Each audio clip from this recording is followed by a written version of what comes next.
విక్రమ్ టీవీకి సబ్స్క్రైబ్ చేయండి. Subscribe to Vikram TV. Subscribe to Vikram TV. Subscribe to Vikram TV. Subscribe to Vikram TV. Please like, share and subscribe. Hi hello నమస్తే, welcome to Vikram TV. నేను మీ anchor పప్పు. ఈ రోజు మనతోని special guest చూడండి. ఆ గెస్ట్ ఎవరు కాదు, మోటివేషనల్ స్పిరిచువల్ స్పీకర్ డాక్టర్ శిల్ప గారు మనతోని ఉన్నారు.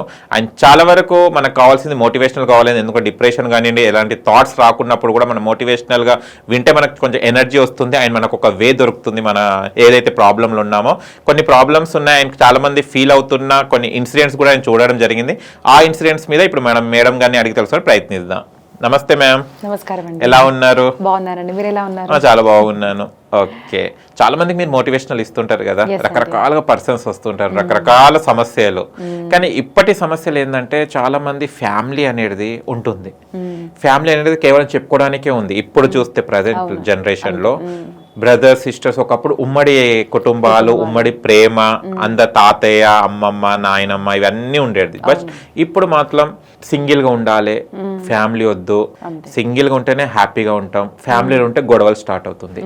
ఇది ఎందుకు మేడం? మీరు కూడా చాలా డివోషనల్ గా చాలా స్పిరిచువల్ గా చాలా చెప్తుంటారు కదా, ఇది అసలు మన కథలు పాత, మీరు చాలా గ్రంథాలు చదవచ్చు, చాలా చెప్పొచ్చు. ఇది ఎందుకు జరుగుతుంది మేడం? అంటే గతంలో చూస్తే కనుక చాలా ఒక 10 years మన 20 years బ్యాక్ వెళ్తే ఉమ్మడి కుటుంబంకి ప్రిఫరెన్స్ చేశారు. ఒక ఇంట్లో చెల్లి ఒక కొడుకు బయటికి వెళ్ళాలన్నా, బిడ్డ బయటికి వెళ్ళాలి, చాలా ఆలోచించి బయటికి పంపించేవారు. కానీ ఇప్పుడు టేక్ ఇట్ ఈజీ, ఒక క్లాస్ మనం డ్రెస్ ఎలా మార్చుకుంటాం అలా బయటికి వెళ్ళిపోతున్నారు. ఈ సిచ్యువేషన్ ఈ కాలంలో ఎందుకు వస్తుంది మేడం? ఖచ్చితంగా అండి, స్కూలింగ్ అండ్ చైల్డ్హుడ్ మనం ఎలా గ్రో అప్ అయ్యాము అన్నది చాలా ప్రభావం ఒక మనిషి వ్యక్తిత్వం మీద చూపిస్తుంది అనమాట. మీరు ఒక మనిషి ఒక బిగ్ పర్సనాలిటీ అయ్యాడు, లేదంటే ఒక క్రిమినల్ అయ్యాడు, మంచి చెడు ఏదన్నా అయినా కూడా ఖచ్చితంగా ఆయన గురించి తెలుసుకోవాలి. ఒక వ్యక్తి గురించి అంటే చైల్డ్హుడ్ చూడాలి. చైల్డ్హుడ్ లో పేరెంటింగ్, స్కూలింగ్ అనేది చాలా ఇంపార్టెంట్ ఉంటుంది. సో నేను ఈ విషయానికి వస్తే మాత్రం నేను ఎప్పుడో ఆలోచిస్తే, నేను స్కూలింగ్ లో ఏం చదివాను అంటే nuclear family and joint family అని ఒక క్వశ్చన్ ఉండేది మాకు అప్పుడు. సో దాంట్లో ఏం చేసేవారంటే, they use to focus more on how nuclear family is good. So సింగిల్గా ఉంటే మీరు ఎలా ఉంటారు, మీకు ప్రైవసీ ఉంటుంది, మీరు హ్యాపీగా ఉంటారు. జాయింట్ ఫ్యామిలీలో ప్రాబ్లమ్స్ అనేది చెప్పేవాళ్ళు ఎక్కువగా. సో మనము చిన్నప్పటి నుంచి మన బ్రెయిన్లో ఏం వేయబడిందంటే, మీరు సింగిల్గా ఉంటే హ్యాపీ ఉంటారు. మీరు న్యూక్లియర్ ఫ్యామిలీ అంటే కూడా ఏంటి, నువ్వు నీ భర్త, అదే భార్య భర్తలు పిల్లలు, మీరు హ్యాపీగా మీరు ఉంటేనే మీరు హ్యాపీగా ఉంటారు. జాయింట్ ఫ్యామిలీలో ఇట్లాంటి ప్రాబ్లమ్స్ ఉంటాయి అని అంటే నా జనరేషన్ వరకు వస్తే నేను ఇదే నేర్చుకున్నాను కాబట్టి నాకు కూడా అలాగే అనిపించేది.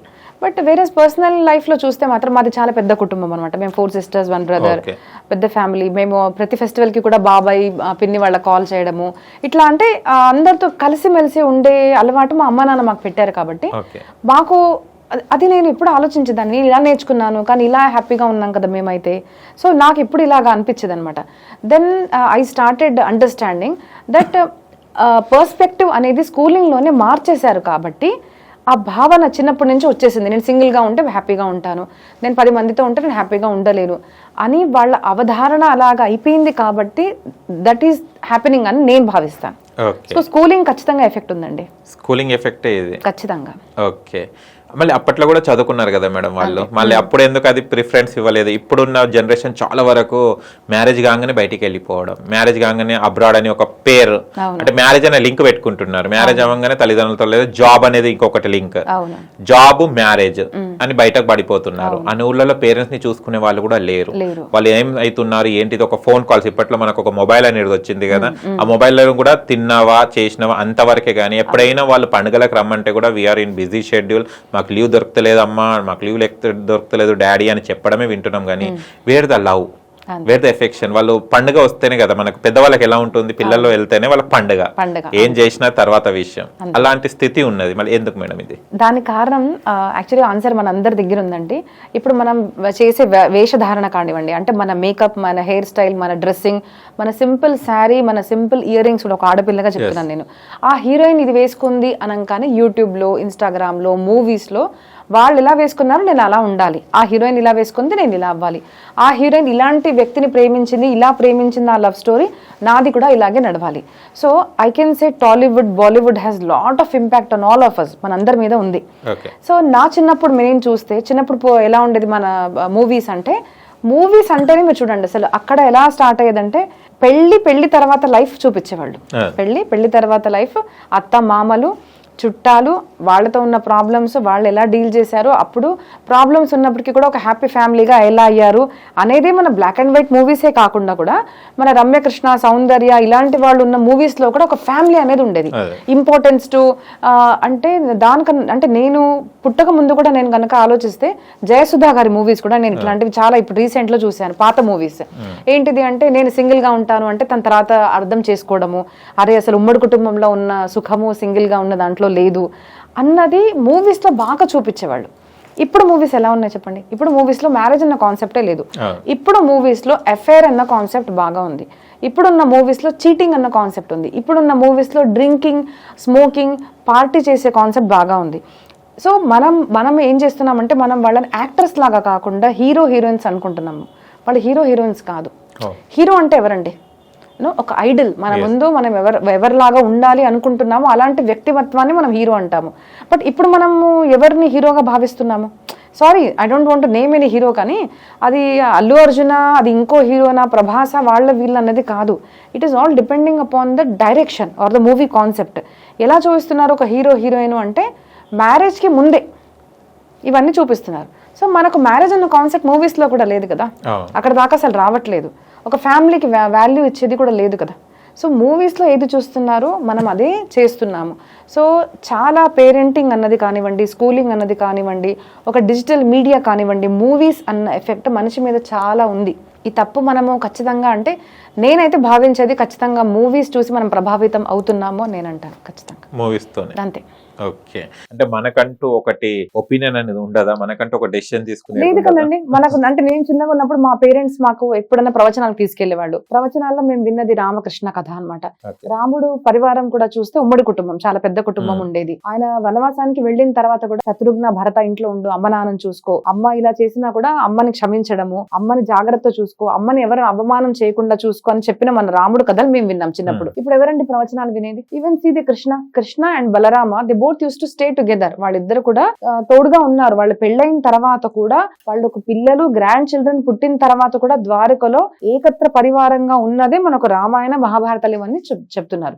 బట్ అసలు ఇప్పుడు జనాలకు చూస్తే దాని పేర్లు కూడా తెలియదు. మహాభారతం అంటే తెలియదు, కృష్ణ అంటే తెలియదు, రాముడు అంటే తెలియదు. సో మీరు చిన్నప్పటి నుంచి ఏం విన్నారు? చిన్నప్పటి నుంచి విన్నది హీరో హీరోయిన్ స్టోరీసే. కానీ మీరు ఒక మంచి స్టోరీ వింటేనే కదండి, ఇతిహాసం వింటేనే ఇతిహాసం రచిస్తాం మనము. సో హిస్టరీ ఏం విన్నారు మీరు? మన హిస్టరీ ఏంటిది అసలు? మన హిస్టరీ ఉమ్మడి కుటుంబం గురించి చెప్తుంది, ఫ్యామిలీ వాల్యూస్ గురించి చెప్తుంది, నేను అన్న కాన్సెప్ట్ కాకుండా నా పరివారము అన్న కాన్సెప్ట్ చెప్తుంది మనకు. సో అవి వినడమే మనం మానేసాం. కాబట్టి మనం ఏది వింటామో అది మనం అవుతాము. మనం ఏం వింటున్నాము? మూవీస్ వింటున్నాము, చెత్త స్టోరీస్ వింటున్నాము. సో వాల్యూస్ లేకుండా మనిషి పెరుగుతున్నాడు.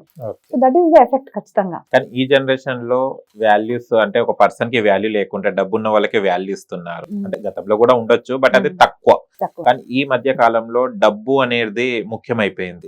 డబ్బు ఉంటేనే వాల్యూ ఉంది, డబ్బు ఉంటేనే ప్రేమ అనేది ఉంది, డబ్బు ఉంటేనే ఆప్యాయంగా పిలవడం ఉంది. డబ్బు లేని వాళ్ళకి అసలు కేరే చేస్తలేరు. డబ్బు అనేది లైఫ్ లో ఎంతవరకు ఉపయోగించవచ్చు, ఎంతవరకు ఉపయోగపడుతుంది మేడం? డబ్బు అనేది చాలా ఉపయోగపడుతుందండి. డబ్బుకి చాలా ఇంపార్టెన్స్ ఉంది.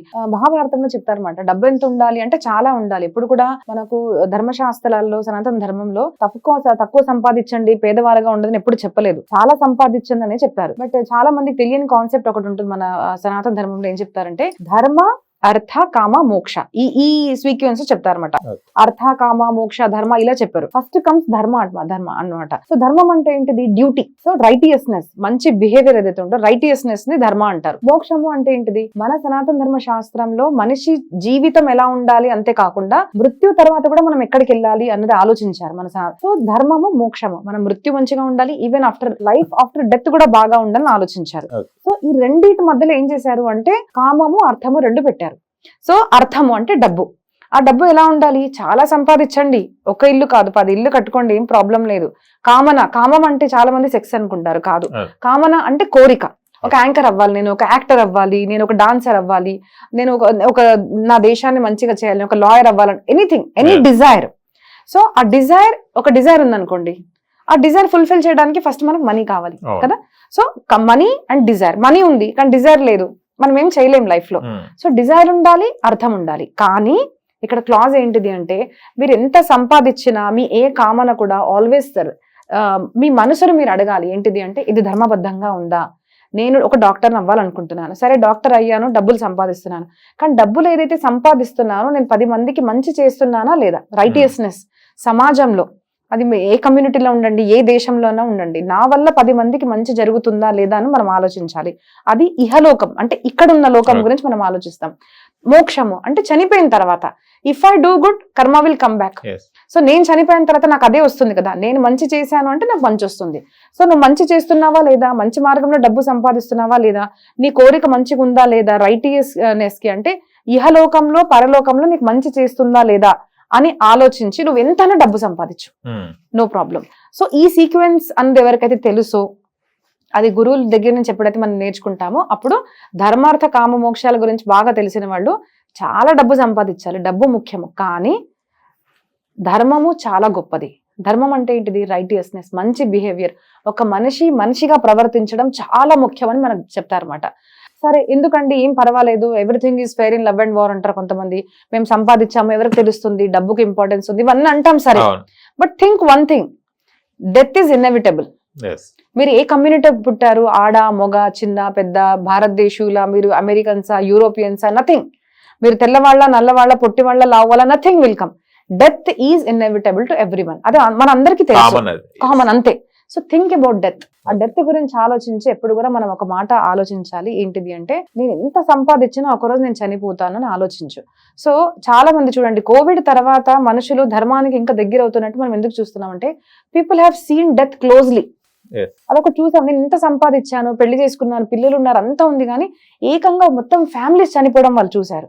చాలా ప్రేమించి పెళ్లి చేసుకున్న అమ్మాయి చనిపోయింది సడన్ గా కోవిడ్ లో, అది చూశారు. ఆ అమ్మ నాన్న అందరూ సుఖంగా ఉంటే సడన్ గా పేరెంట్స్ చనిపోవడము, మన ముందు పిల్లలు చనిపోవడము, పిల్లల తల్లిదండ్రులు లేకుండా పెరగడం, ఇవన్నీ కోవిడ్ లో దగ్గరగా చూసి then people are understanding values. అసలు ఎవరి గురించి సంపాదిస్తున్నాను నేను, సో డబ్బు ఉంది అంతా ఉంది, కానీ ఎవరి కోసం అన్న ఒక క్వశ్చన్ మార్క్ వస్తుంది అనమాట. సో అక్కడ మనం ఆలోచించాలి ఏంటంటే, డబ్బు ఇంపార్టెంట్, మనం డబ్బు ఉంటేనే నువ్వు, సమాజము, సృష్టి అందరూ కూడా ఏదో చేయగలుగుతాం నువ్వు, కానీ ఆ డబ్బుకు వాల్యూ లేదనుకోండి, వాల్యూస్ లేవు, మీ ప్రిన్సిపల్స్ లేవు, మీకు జీవితంలో మీరు 10 మందికి మంచి చేయట్లేదు అంటే ఆ డబ్బులకి ఏం వాల్యూ లేదు అని తెలుసుకోవాలి. సో చిన్నప్పటి నుంచి మంచి వాల్యూస్ అనేది ఉండాలి మనిషిగా నేను భావిస్తున్నాను. అంటే కొంతమంది డబ్బులు, వాడు పుట్టడమే పేదరికంలో పుడతాడు, తర్వాత కొంచెం ఆయన టాలెంట్ తోనో ఏదో సంథింగ్ వల్ల లక్ తోనో ధనవంతుడు అవ్వడం జరుగుతుంది. కానీ పేదరికంలో ఉన్న ప్రేమ ధనవంతుడు అయిన తర్వాత ప్రేమ ఉండదు. ఎందుకు అది మారిపోతుంది అంటే, అహమా లేకుంటే అహంకారమా, డబ్బున్న అహంకారంతో మనిషి అలా ప్రవర్తిస్తాడా, లేకుంటే దాని బ్యాక్ డ్రాప్ అంటే బ్యాక్ సైడ్ ఏముంటుంది అంటే, పేదరికంలో ఉన్నప్పుడు అందరితో ఆప్యాయంగా మాట్లాడతాడు, అందరితో కలిసి ఉంటాడు మనిషి, అలే డబ్బు వచ్చినప్పుడు అహంకారం అనేది ఎందుకు పెరుగుతుంది? అదే అండి, డబ్బుతో వచ్చే కొన్ని దుర్లక్షణాలు కూడా ఖచ్చితంగా ఉంటాయండి. ఎందుకంటే డబ్బు అనేసరికి కొంచెం అహంకారం తీసుకొస్తుంది మనిషికి. ఏమవుతుందంటే, డబ్బు రాగానే నేను అన్నది ఒకటి డెవలప్ అయింది అనుకోండి, ఐ అన్నది బయటకు వచ్చిందంటే మీ నాశనం స్టార్ట్ అయింది అంటారు మనకు. సో ఐ అన్నది ఎప్పుడు మర్చిపోవాలి. అంటే ఒక స్టోరీ నేను చెప్తాను. సముద్రంలో నుంచి లక్ష్మీ అమ్మవారు బయటకు వస్తారనమాట. సో ఆవిడ అంటే ప్రకటన, బర్త్డే అనమాట, పుడతారు ఆవిడ, లక్ష్మీ అమ్మవారు బయటకు వచ్చారు. సో లక్ష్మీ అమ్మవారు సముద్రంలో నుంచి బయటకు వస్తారు. వచ్చాక అందరు దేవి దేవతలు అందరూ వచ్చేస్తారు. సో నేను పెళ్లి చేసుకుంటాను, అందంగా ఉంది తిను అని దేవతలు ఋషులు అందరూ వచ్చేస్తారు అనమాట. సో అందరూ వచ్చేస్తే అమ్మవారేమో చూస్తుంటారు ఎవరిని పెళ్లి చేసుకోవాలి అంటే, వీళ్ళు ఓల్డ్ ఉన్నారు, వీళ్ళొద్దు, వీళ్ళ కోపం ఉంది కాబట్టి భృగు మహర్షి నాకొద్దు, సో కోపం ఉంది, కామం ఉంది, ఇట్లాంటి వాళ్ళు నాకు వద్దని ఇలా చూస్తూ చూస్తూ చూస్తూ వస్తే విష్ణుమూర్తి అక్కడి నుంచి ఉంటారు. సో అందరు మాత్రం కోరుకుంటున్నారు నాకు లక్ష్మి కావాలనేసి. But he is the only person, ఆయన అసలు చూడట్లేదు అమ్మవారి దగ్గర, కళ్ళు మూసుకొని ఇలాగా ఉన్నారన్నమాట. అమ్మవారికి మాత్రం అసలు అంటే ఆడపిల్ల ఒక లక్షణం కూడా ఎలా ఉంటుందంటే, నేను కావాలంటే వాళ్ళ దగ్గర వెళ్ళాలని ఉండదండి. అసలు మన దగ్గర ఎవరు చూడట్లేదు అనుకోండి, ఎందుకు చూడట్లేదు, నన్ను చూడట్లేదా అని ఒకటి ఉంటుంది అనమాట. సో అమ్మవారికి ఏమనిపిస్తుంది, అందరు నా వెంట పడుతున్నారు, ఏంటి అసలు నా వైపు కూడా చూడట్లేదు ఎవరు అనేసి ఒక ఆవిడకి అవగాహన కలుగుతుంది, అసలు ఏంటి స్వామివారు నా దగ్గర చూడడం లేదు అనేసి. అప్పుడు ఇలా చేస్తారు. సో ఆ స్వామివారు చూడరనమాట ఆవిడ దగ్గరికి. సో అప్పుడు లేదు నేను ఎవరిని చేసుకోను, స్వామివారిని చేసుకుంటాను అని స్వామివారికి మాల్యార్పణ అనేది అమ్మవారు చేస్తారనమాట. సో మాల్యార్పణ చేసిన తర్వాత స్వామివారు ముందు వెనక ఇలా చూస్తారు అని చెప్తారు మనకు. సో మన స్టోరీస్లో ఒక ఇండికేషన్ అనేది ఉంటుందండి. సో ఎందుకు అలా చూశారు అంటే, లక్ష్మి మీ దగ్గరికి వచ్చిన తర్వాత, లక్ష్మి అంటే అక్కడ మనము అమ్మాయి అబ్బాయిని చూపిస్తున్నారు, అదే అక్కడ అలా కాదు. ఎందుకంటే స్వామివారు దేహాతీతము, ఆయన సాక్షాత్తు పరమాత్మ. మనకు దేహం అనేది లేదు, మనం బయట నుంచి మనకు చూపించడానికి ఆడ మగ మనకు నేర్పించడానికి లీల మాత్రం అది. సో అక్కడ స్వామివారు ఏం చెప్తున్నారు మనకంటే, నీ దగ్గర డబ్బు వచ్చినప్పుడు ఫస్ట్ నువ్వు ముందు వెనక చుట్టుపక్కల చూడు ఎవరికి అవసరము. డబ్బు సంపాదించిన తర్వాత నేను, నా భార్య, నా పిల్లలు అని కాకుండా నీ చుట్టుపక్కల ఎవరికన్నా అవసరమా. మనం ధనము అనేసరికి మనకి క్లారిటీగా చెప్పారండి, అది మన ధనం ఏదైతే ఉందో ఫ్యామిలీకి ఖచ్చితంగా ఖర్చు పెట్టాలి. భార్య, పిల్లలు, అమ్మ, నాన్న వీళ్ళందరూ ఖర్చు పెట్టాలి. తర్వాత ధర్మ కార్యాలకి ఖర్చు పెట్టాలి. అంటే దానము ఎక్కడ దానం చేస్తామండి? టెంపుల్స్ కానివ్వండి, ఎక్కడన్నా మంచి పనులు చేస్తున్నారు, పేదవాళ్లకు పెళ్లిళ్ళు చేయించడము, ఎవరికన్నా ఎడ్యుకేషన్కి కావాలి అంటే అక్కడ ఇవ్వడము, నీళ్ళ కూపాలు అంటే వెల్స్, ఎక్కడన్నా ఎవరికన్నా అన్నదానం చేయడము, ఇవన్నిటికీ కూడా ఖచ్చితంగా ఒక మనిషి స్పెండ్ చేయాలి డబ్బులు అని మన ధర్మశాస్త్రాలు చెప్పారనమాట. నువ్వు సంపాదించావు, నువ్వు నీ భార్య అంటే అది కాదు. ధర్మం అంటే ఏంటిది? నువ్వు సంపాదించావు అంటే దాంట్లో ఎంతో కొంత నువ్వు ఖచ్చితంగా నీ సమాజానికి, నీ పరివారానికి అందరికి ఇవ్వాల్సిందే. నేను నా పరివారం అంటే కుదరదు. కొంతమంది మరీ ఉంటారన్నమాట, నేను ఒక్కదాన్ని అసలు ఫ్యామిలీ కోసం కూడా స్పెండ్ చేయరు, మరీ మైజర్గా ఉంటారు. సో ఇట్లాంటి వాళ్ళ కోసం కూడా చాలా స్టోరీస్ మనకు భాగవతం, రామాయణంలో వస్తాయి అనమాట. ఒక భిక్షు కథ అనేది వస్తుంది. So it's very miser person అనమాట, ఫ్యామిలీ కోసం కూడా స్పెండ్ చేయడు. దెన్ హీ అండర్స్టాండ్స్ ఫ్యామిలీ డబ్బులు ఇవ్వకుంటే వాళ్ళు కూడా అసలు నాకు వాల్యూ ఇవ్వడం లేదు అనేసి. సో వన్ థింగ్ ఏంటిది అంటే, డబ్బు వచ్చిన తర్వాత మన పరివారము, మన సమాజము 10 మందికి సహాయపడితేనే ఆ డబ్బు నీకు సుఖాన్ని ఇస్తుంది అన్నది మనకు ధర్మశాస్త్రాల్లో చెప్పారు. కాబట్టి చిన్నప్పటి నుంచి స్టోరీస్ వినాలి. చాలా మందికి ఏమనిపిస్తుంది అంటే, ఈ ధర్మశాస్త్రాల్లో ఎన్ని దీపాలు పెట్టాలి, ఎన్ని ప్రదక్షిణ చేయాలి, ఇట్లాంటి స్టోరీస్ ఉన్నాయి అనుకుంటారు. But the people who have understood Bhagavatam, Ramayanam ఇవన్నీ కూడా ఇట్లాంటి వాల్యూస్ ఉన్నాయి. మనం డబ్బు సంపాదించాము, ఎలాగ స్పెండ్ చేయాలి, ఎలాగ సంపాదించాలి, సంపాదించిన తర్వాత ఎవరెవరి కోసం స్పెండ్ చేయాలి, మంచి పనులు ఎలాగ చేయాలి, ఇవన్నీ ప్రేరణ, మోటివేషన్ అనేది మనకు ధర్మశాస్త్రాల్లో దొరుకుతుంది. సో మన అంటే సనాతన ధర్మంలో చెప్తారు, గృహస్థాశ్రమం ఏదైతే ఉందో అంటే when you get married, after getting married you earn money అంటే యూ హ్యావ్ మోర్ రెస్పాన్సిబిలిటీ. పెళ్లి చేసుకున్న తర్వాత నేను నా ఫ్యామిలీ అంటే కుదరదు. గృహస్థులకు ఉండే 2 కర్తవ్యాలండి. ఒకటి బ్రహ్మచర్య ఆశ్రమం, అంటే మన స్టూడెంట్స్, మన పిల్లలు కానివ్వండి. మన భారతదేశంలో మీరు చూడండి, పిల్లలు పుట్టి పెరిగి వాళ్ళ స్కూలింగ్ కానివ్వండి, వాళ్ళ మ్యారేజ్ కానివ్వండి, మ్యారేజ్ తర్వాత వాళ్ళ పిల్లలు డెలివరీస్ ఇవన్నీ కూడా మన భారతదేశంలో తల్లిదండ్రులు చూసుకుంటారు. ఫారిన్ కంట్రీలో వెళ్ళామనుకోండి, వాళ్ళు చూసుకోరు. 16 years అయిపోయింది, యూ ఎర్న్ యువర్ సెల్ఫ్, మీరు ఇంకా ఇండిపెండెంట్ అవ్వండి అంటారు. అక్కడ పిల్లలకి ఏమవుతుందంటే ఎడ్యుకేషన్ చూడాలా, డబ్బులు సంపాదించాలా అర్థం కాదు. వేరేజ్ ఇన్ అవర్ సిస్టమ్ బ్రహ్మచారి అంటే చదువుకున్న అవస్థ ఏదైతే ఉందో కంప్లీట్గా పేరెంట్స్ చూసుకుంటారు. కాబట్టి వాళ్ళకు బర్డన్ అనేది ఉండదు. So that is duty of గృహస్థ, దట్ ఈస్ ధర్మ ఆఫ్ గృహస్థ మన దగ్గర చెప్పారు. సెకండ్ థింగ్ వానప్రస్థ అండ్ సన్యాసాశ్రమ, అంటే మన సమాజంలో మంచి కార్యం చేసి సన్యాసులు ఎవరైతే ఉంటారో, అంటే ఎవరైతే ధర్మ ప్రచారం చేస్తారో, మంచి పనులు చేస్తున్నారో, సమాజంలో మానవత్వాన్ని ప్రచారం చేస్తున్నారో వాళ్ళు కూడా మనం వాళ్ళకి దానం ఇస్తాం కదండి. ఆ దానం ఇస్తున్నామంటే మనం గొప్పవాళ్ళం కాదు, వాళ్ళు నా సమాజం కోసం, నా దేశం, నా ధర్మం కోసం చేస్తున్నారు. కాబట్టి it is my duty to donate something to them అనేది వాళ్ళకి తెలుసు. డ్యూటీ, అది రైటియస్నెస్, అది ధర్మము అని వాళ్ళకి తెలుసు అనమాట కంపల్సరీ. వానప్రస్థ అంటే ఇక్కడ వస్తుంది పేరెంట్స్. మీరు పెళ్లి చేసుకున్నారు అంటే నేను, నా భర్త, పిల్లలు అంటే కుదరదు. మీరు ఖచ్చితంగా పితృకార్యాలు అంటే చనిపోయిన వాళ్ళని కూడా మీరు గుర్తు చేసుకోవాలి, మీ పెద్దవాళ్ళు ఎవరైతే ఉంటారో. అంతేకాకుండా బతుకున్న వాళ్ళ పేరెంట్స్ని కూడా మీరు చూసుకోవడమే మీ ధర్మ కర్తవ్యము అని మనకు చెప్పారు. సో అందుకోసం ఈ ఆశ్రమాలు, బ్రహ్మచర్యాశ్రమం, గృహస్థాశ్రమం, వానప్రస్థం, సన్యాస అని చెప్పారు. అంటే ఏంటిది? It is your duty, you have to take care of your parents. నువ్వు చిన్నగా ఉన్నప్పుడు నీ శారీరక అంటే నీ క్లీనింగ్ కానివ్వండి, బాడీ క్లీనింగ్ కానివ్వండి, ఇవన్నీ మీ అమ్మ నాన్న ఎలా చూసుకున్నారో అలాగా నువ్వు కూడా వాళ్ళు పెద్దగా అయినప్పుడు నువ్వు చూసుకోవడం నీ కర్తవ్యము, నీ ధర్మము అని చెప్పబడ్డాయన్నమాట. అందుకోసం చిన్నప్పటి నుంచి ప్రవచనాలు వినాలి అంటారు. ఎందుకంటే ప్రవచనాలు ఇవన్నీ చెప్పారు మనకు. మాతృదేవోభవ, పితృదేవోభవ, అమ్మ నాన్న దేవుడితో సమానం. దేవుడు కనిపిస్తాడా అండి? కనిపించాడు. కానీ నేను పుట్టినప్పుడు మా అమ్మ కూడా నన్ను పడేసేయచ్చు కదా. వాళ్ళు కూడా బిజీగా ఉంటారు, వాళ్ళు కూడా మన అనాథాశ్రమంలో, పిల్లల ఆశ్రమంలో వేయచ్చు. బట్ వాళ్ళు ది టుక్ టైం నిన్ను క్లీన్ చేయడము, నీ స్కూలింగ్ చేయడము, నీకు మంచి బట్టలు తీసుకురావడము, ఇవన్నీ వాళ్ళు చూసుకున్నారు కదా. So when they have given you time, is it not your duty? నువ్వు కూడా టైం ఇవ్వాలి కదా అని మనకు కర్మ అని ఇవన్నీ మనకు చిన్నప్పటి నుంచి పిల్లలకి ప్రవచనాలు. అందుకోసం అంటారండి, ప్రవచనాలు గర్భకాలే సేవ్య, బాల్యకాలే సేవ్య. చిన్నప్పటి నుంచి మంచి మాటలు, value system, importance of money, parents, ఇవన్నీ చిన్నప్పుడు నేర్పిస్తేనే ఆ చెట్టు అనేది అలా గ్రో అవుతుంది. పెద్దగా అయిన తర్వాత ఏకంగా దానికి ఒక షేప్ ఇవ్వాలి అంటే ఎనీ ట్రీ విల్ అది షేప్ ఇవ్వలేం మనము, చిన్నగా ఉన్నప్పటి నుంచి దానికి ఒక షేప్ ఇవ్వాలి. సో బాల్యకాలం అనేది చాలా ఇంపార్టెంట్ అండి. ఆ టైంలోనే మనం వాళ్ళకు వాల్యూస్ అనేవి నేర్పించాలి. సో వాల్యూస్ అనేవి మన ధర్మశాస్త్రాల్లో ఉన్నాయి. ఓకే. అండ్ చూస్తే గనక మ్యారేజ్ కాక ముందు బ్రదర్స్ కానీ సిస్టర్స్ కానీ చాలా బాగుంటారు, హ్యాపీగా ఉంటారు, ఒకరు చూడకుండా ఒకరు ఉండలేరు, మాట్లాడుకుంటారు, కామెడీగా ఉంటారు. బట్ వన్స్ పెళ్లి అయింది అనుకోండి, తర్వాత గొడవలు స్టార్ట్ అవుతాయి. నా ఆస్తి అంటారు, అంటే పెళ్లి కాకముందు ఆస్తి, పెళ్లి కాకముందు ఉన్న బంధము, ఇప్పుడు పెళ్ళైన తర్వాత ఎందుకు డైవర్ట్ అయిపోతుంటారు, మాట్లాడుకోరు, అలుగుతారు, ఇయర్స్ కొద్ది మాట్లాడుకోరు, ముఖాలు కూడా చూసుకోవడానికి కూడా ఇష్టపడరు. ఇలాంటిది ఎందుకు వస్తుంది డైవర్షన్? అదే చెప్తున్నాం కదండి, ఇది వాస్తవం ఏంటి అంటే మేము కూడా చాలా ఫేస్ చేస్తూ ఉంటాము. అండ్ చాలా మంది చెప్తూ కూడా ఉంటారు మాకు వచ్చి, అక్క మాకు ఇలా జరుగుతుంది ఇలా జరుగుతుంది. పర్సనల్ లైఫ్ లో కూడా చూస్తాం కదా, చిన్నప్పుడు ఉన్న సిస్టర్ బ్రదర్స్ ఇట్లా అంటే గంటలు మాట్లాడుకునే వాళ్ళము. ఇప్పుడు ఏంటక్క మాట్లాడేదంటే టైం లేదు అంటారు. సో ఎవరి గురించి టైం లేదు. ఎందుకు అంటే ఆ అటాచ్మెంట్ అనేది పోయిందనమాట. సో నేను చెప్తున్నాను కదండి, అన్నిటికీ యాక్చువల్లీ ఆన్సర్ ఏంటిది అంటే మన వాల్యూస్ ఎక్కడ తక్కువ పడ్డాయి చిన్నప్పుడు. ఏ పేరెంట్స్కి అయితే చిన్నప్పటి నుంచి పేరెంట్స్ పిల్లలకి మంచి వాల్యూ సిస్టమ్ అనేది ఇచ్చారో వాళ్ళ జీవితం మీరు చూస్తే ఇప్పుడు కూడా వాళ్ళు ఉమ్మడిగా ఉండడము, ఏదైనా ఫంక్షన్ చేసినా కూడా వాళ్ళని పిలవడం అనేది జరుగుతుంది. ఇప్పుడు మా ఫ్యామిలీలో చూస్తే మేము 4 sisters ఉంటుందని అనమాట. సో ఏదైనా ఫంక్షన్ ఉందంటే ఫస్ట్ నేను మా పెద్దక్క కాల్ చేస్తాను, అక్క బావ మీరు రావాలి ఖచ్చితంగా, నాకు తెలియదు ఏం చేస్తారా మీరు రావాలి అంటారు. సెకండ్ అక్క US లో ఉంటుంది, తనకు కూడా చేస్తాను, తను రాలేదు నాకు తెలుసు, కానీ అక్క ప్లీజ్ బ్లెస్ మీ అక్క, అది చేస్తున్నాను నేను, మీరుంటే బాగుండేది, ఒక మాట వాళ్ళకి ఇంపార్టెన్స్ ఇచ్చినట్టు.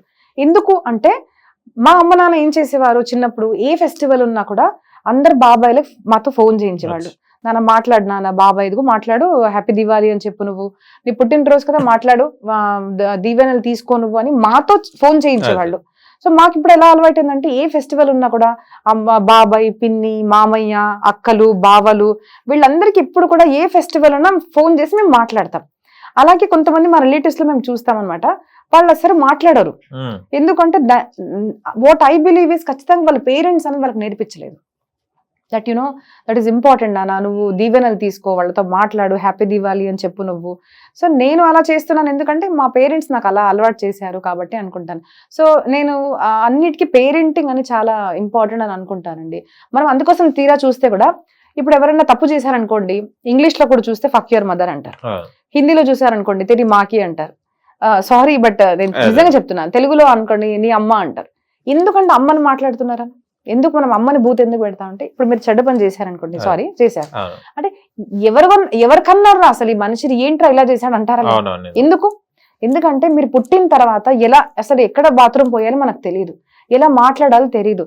ఇలా నోట్లో కూడా పిల్లలు వేసుకుంటే అలా వేసుకోవద్దు నాన్న అని చెప్పేది ఎవరు? అమ్మ. ఇలా నడవద్దు నాన్న, ఇలా నడువు అని చెప్పేది. ఇలా కూర్చున్నాం అనుకోండి, అలా కూర్చోవద్దు నాన్న, ఇలా కూర్చొని చెప్పేది ఎవరు? సో కూర్చోవడము, మాట్లాడడము, ఏం చెయ్యాలి ఏం చేయకూడదు చెప్పేది అమ్మ మాత్రమే, నాన్న కూడా కాదు. ఎందుకంటే నాన్న అంత టైం స్పెండ్ చేయరు మనతో, మనం అమ్మని చూసి నేర్చుకుంటాం.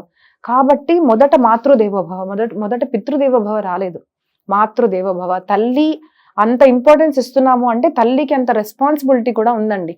నేను కొంచెం ఒక రీల్ చూసానంటే, నేను దాంట్లో ఏముందంటే పాప పుట్టింది కదా, పాప పుట్టింది, అందరేమో ఇంట్లో ఉండు అంటున్నారు నన్ను మా అత్త మామయ్యలు, బట్ ఐ హ్యావ్ డ్రీమ్స్, నేను బయటికి వెళ్ళాలి, నేను జాబ్ చేయాలి, నాకు ఒక క్వశ్చన్ మార్క్ ఉంది, నేను నా డ్రీమ్స్ చూసుకోనా నేను ఇంట్లో ఉండనా అని ఒక క్వశ్చన్ మార్క్ వేస్తున్నారు రీల్లో. ఐ ఫీల్ మీరు పెళ్లి చేసుకున్నారు, మీరు పిల్లలకి అన్నారు అంటే it is your high priority that మీ పిల్లల రెస్పాన్సిబిలిటీ మీ మీద ఉంది. మీ ఆఫీస్ మీ మీద డిపెండ్ లేదు, మీ ఫ్యూచర్ మీ ప్యాషన్స్ మీ మీద డిపెండ్ లేవు. బట్ ఒక చిన్న పిల్లని, ఒక జీవుడిని మీరు ఈ సృష్టిలోకి తీసుకొచ్చిన తర్వాత అది కంప్లీట్గా అమ్మ మీద డిపెండ్ ఉంటాయి. ఏం తినాలి, ఏం లేవాలి అంటే తన ఎమోషన్స్ కానివ్వండి, తన ఫిజికల్ నీడ్స్ అన్నీ కూడా అమ్మతో ఉంటాయి. సో అలాంటి ఒక జీవుడిని మీరు ఎందుకు తీసుకొచ్చారు? మరి మీకు టైం లేదు అంటే మీ పిల్లలు కనకండి.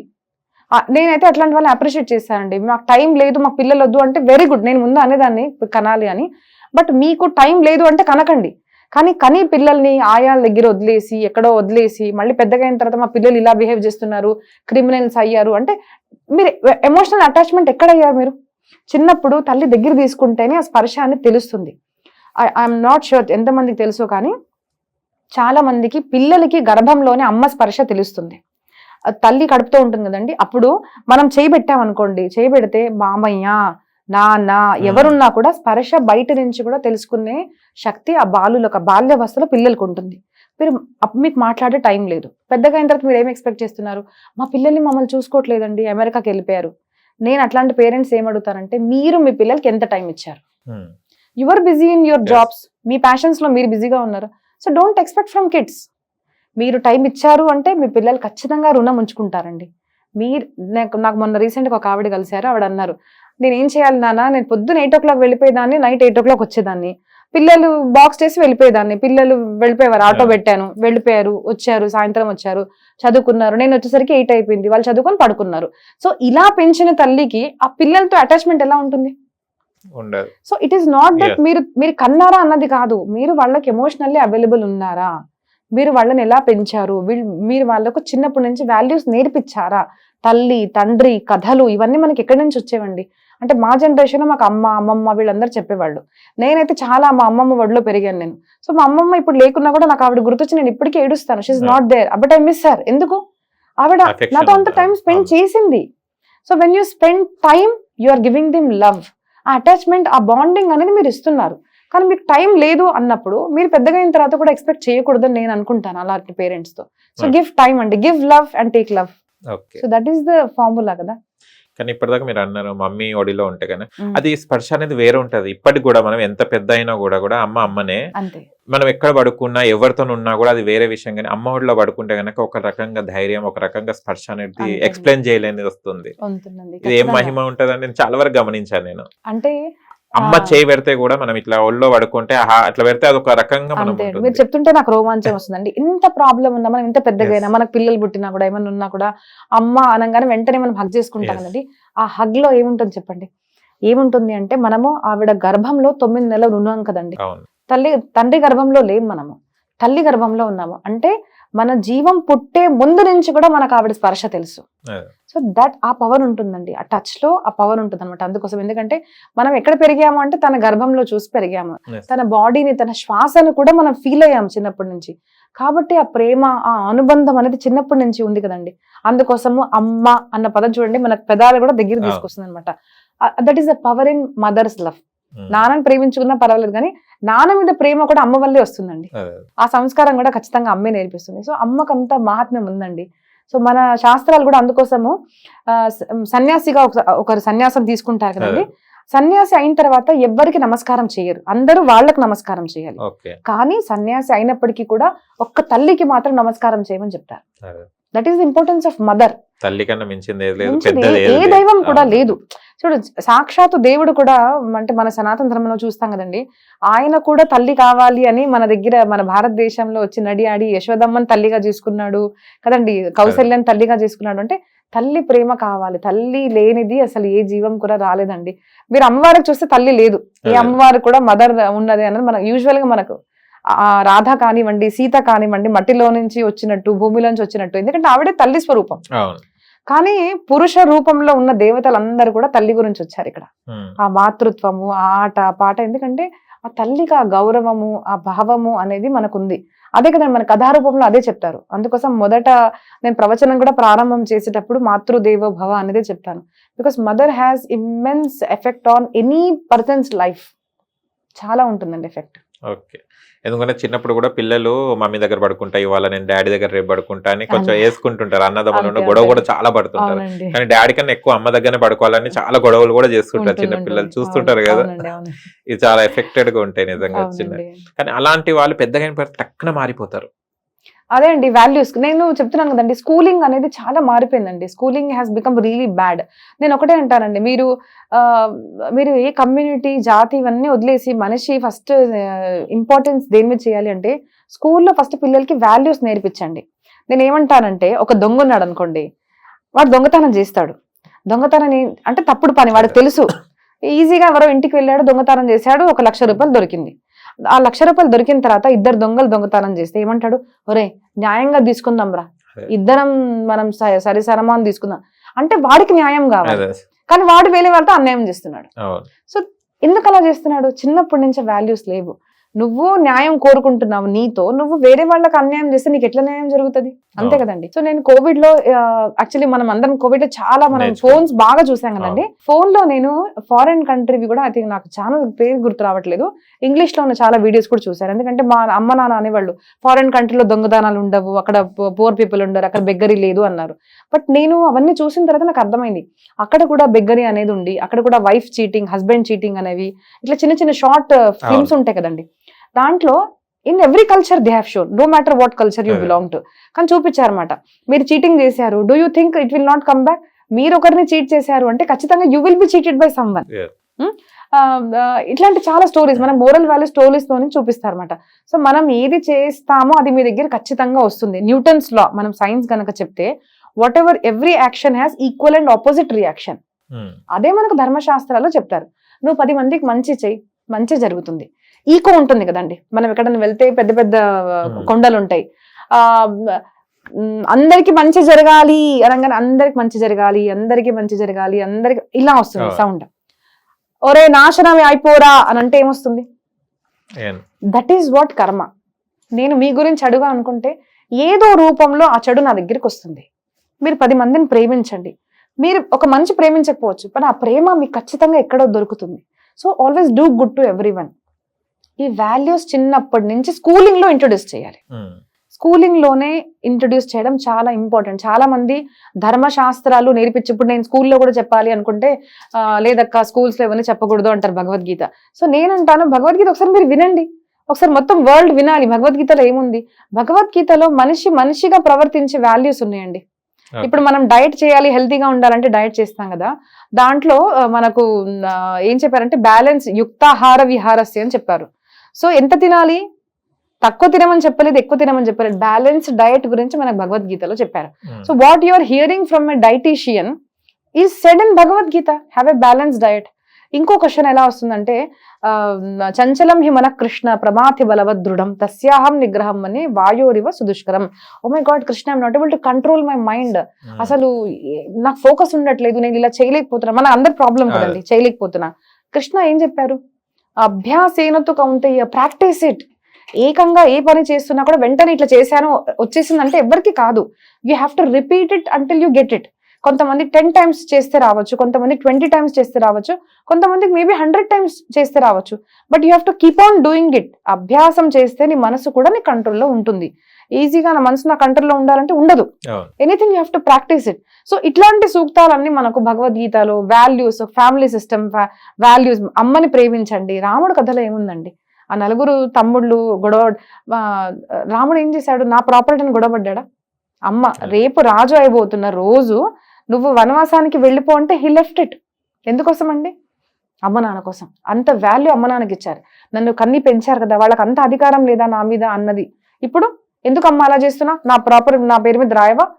తల్లిదండ్రులు కూడా చంపే. నేను చిన్నగా ఉన్నప్పుడు మా స్కూల్లో ఇద్దరు, ఒక అన్న అక్క ఉండేవాళ్ళు. వాళ్ళు వాళ్ళ నానమ్మ బ్యాంగిల్స్ కోసం ఆవిడని చంపేశారండి, సొంతం నానమ్మని. మా స్కూల్లో చదువుకునే వాళ్ళు అనమాట. సరే విన్న తర్వాత నేను షాక్ అయ్యాను. మనము అంటే ఒక చీమను కూడా చంపాలంటే ఇంత ఆలోచిస్తాం, సొంతం నానమ్మని ఎట్లా చంపారంటే ఎంత వాళ్ళ వాల్యూస్ ఎలా ఉంటాయి ఆలోచించండి. డబ్బు డబ్బు డబ్బు, మనీ. సో ఈ వాల్యూస్ చిన్నప్పటి నుంచి నేర్పించాలి పిల్లలకి. ఏంటిదంటే మనీ ఇంపార్టెంట్, కానీ మనీ కన్నా కూడా పేరెంట్స్ మనకి ఇంపార్టెంట్. మనం చూడండి ఎంతో లక్షల కోట్లు సంపాదించవచ్చు, కానీ ఏది చేసినా మనం పేరెంట్స్ అనేది సంపాదించవచ్చు. ఒకసారి వాళ్ళు వెళ్ళిపోయారంటే ఉండారా?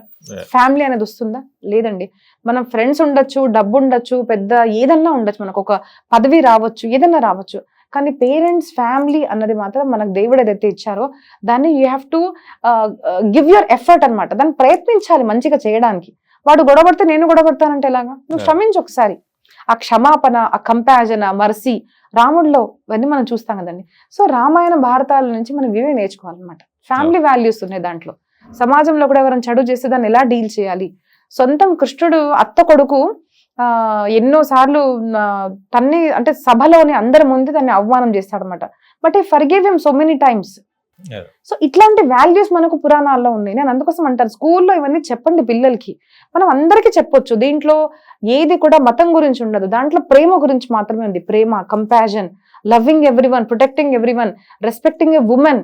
ఇవన్నీ మనకు శాస్త్రాల్లో చెప్పాయి. మీ ఇంద్రియాన్ని మీరు ఎలా కంట్రోల్ చేసుకోవాలి, ఆత్మస్వరూపం అంటే మీరెవరు అంటే మన ఆత్మస్వరూపాన్ని మీరు తెలుసుకోండి, ఇవన్నీ మనకు శాస్త్రాల్లో చెప్పాయి కదండి. So what is wrong in teaching Mahabharata, Ramayana, Bhagavad Gita in schools? I truly don't understand.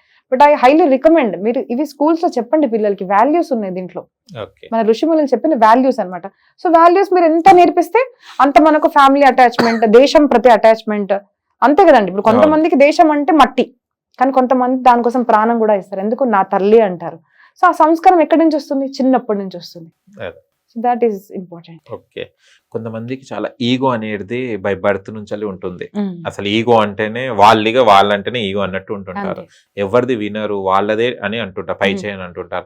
Ego అనేది లైఫ్ లో ఎంతవరకు యూజ్ అవుతుంది? ఎలాంటి ఈగోస్ ఉండకూడదు అండ్ ఎలాంటి ఈగోస్ ఉండాలి? అసలు ఈగో అనేది నాశనం చేస్తుందండి. మనకు భాగవతంలో ఒక స్టోరీ వస్తుంది. సనక్, సనందన్, సనత్ కుమార్ 4 బ్రహ్మ మానస పుత్రులు అనమాట. వాళ్ళు ఎప్పుడు కూడా 5 years ఏజ్ లోనే ఉంటారు.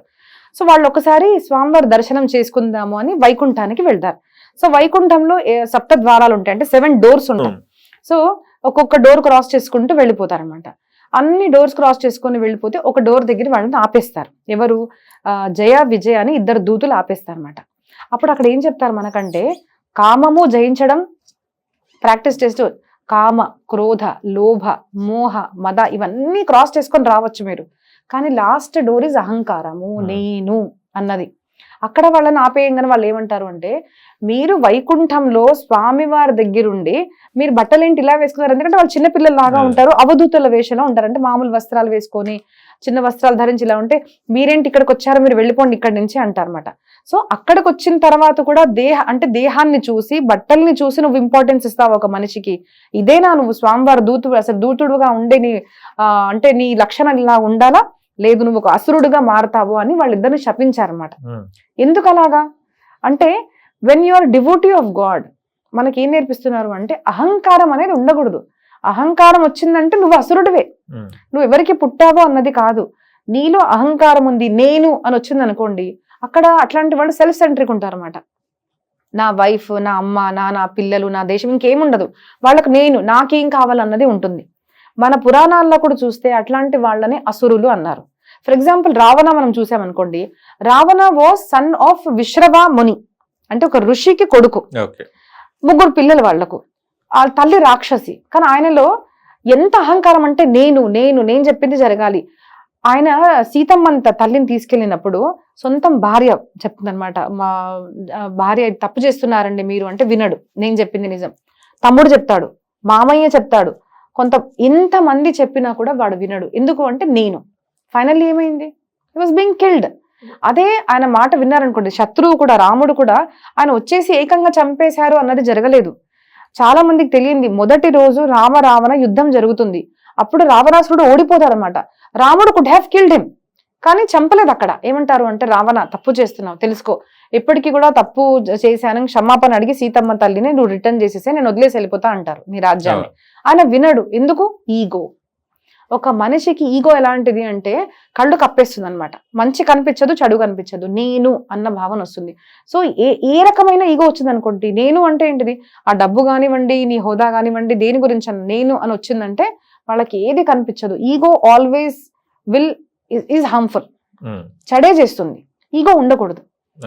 అలాంటి వాళ్ళని మన దాంట్లో అసురులు అన్నారనమాట. చాలా మంది అసురులు అంటే అదే చెప్తున్నాను కదండి, మన స్టోరీస్, సీరియల్స్ చూసి, ఓల్డ్ అంటే మనం బ్లాక్ అండ్ వైట్ మూవీస్ కూడా చూసి అసురులు అంటే 2 కొమ్ములు ఉంటాయి, గట్టిగా నవ్వుతారు, ఎత్తుగా ఉంటారు, నల్లగా ఉంటారు అనుకుంటారు.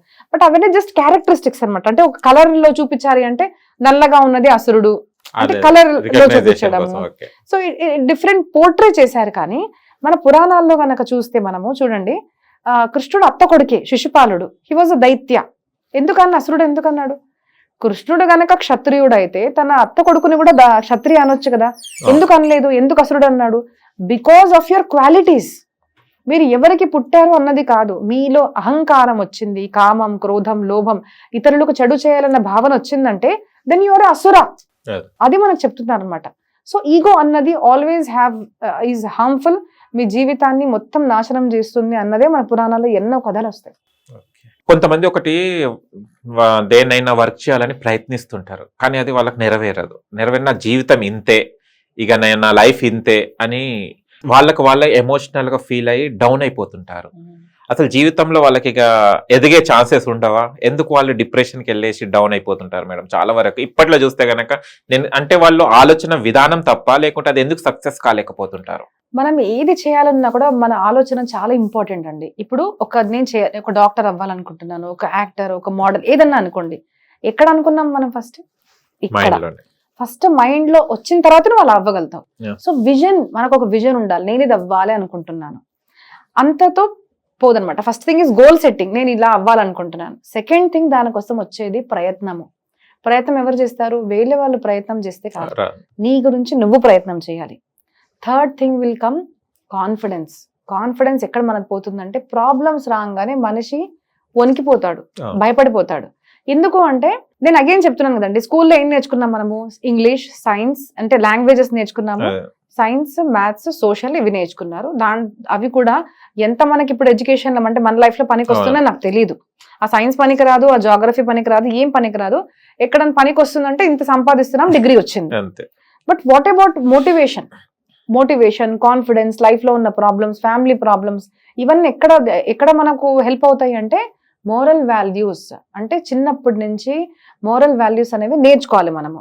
సో మనం ఫస్ట్ మోరల్ వాల్యూస్ ఎలా వస్తుంది అంటే, నువ్వెవరు, కస్త్వం కోహం కుత యాత కామే జరణి కోమే. అసలు నువ్వెవరు అది మనం ఫస్ట్ తెలుసుకోవాలి. నువ్వెవరు, ఎందుకు ఇక్కడికి వచ్చావు, ఇక్కడికే ఎందుకు వచ్చావు, ఈ ఫ్యామిలీలో అసలు ఎందుకు పుట్టావు, నువ్వేం చేయాలనుకుంటున్నావు, నువ్వు లైఫ్ దేనికోసము. సో లైఫ్ గోల్ అనేది మనకు క్లారిటీ ఉండాలి. Second thing, when there is life there will B struggles. ఇది చిన్నప్పటి నుంచి మీరు పిల్లలకి చెప్పండి. సో మన స్టోరీస్ చెప్తాం కదండి, ఏ స్టోరీ అని చూడండి మీరు, స్టోరీలో ప్రాబ్లమ్స్ ఉంటాయి. మూవీ స్టోరీ చూడండి, సినిమా స్టోరీ చూడండి.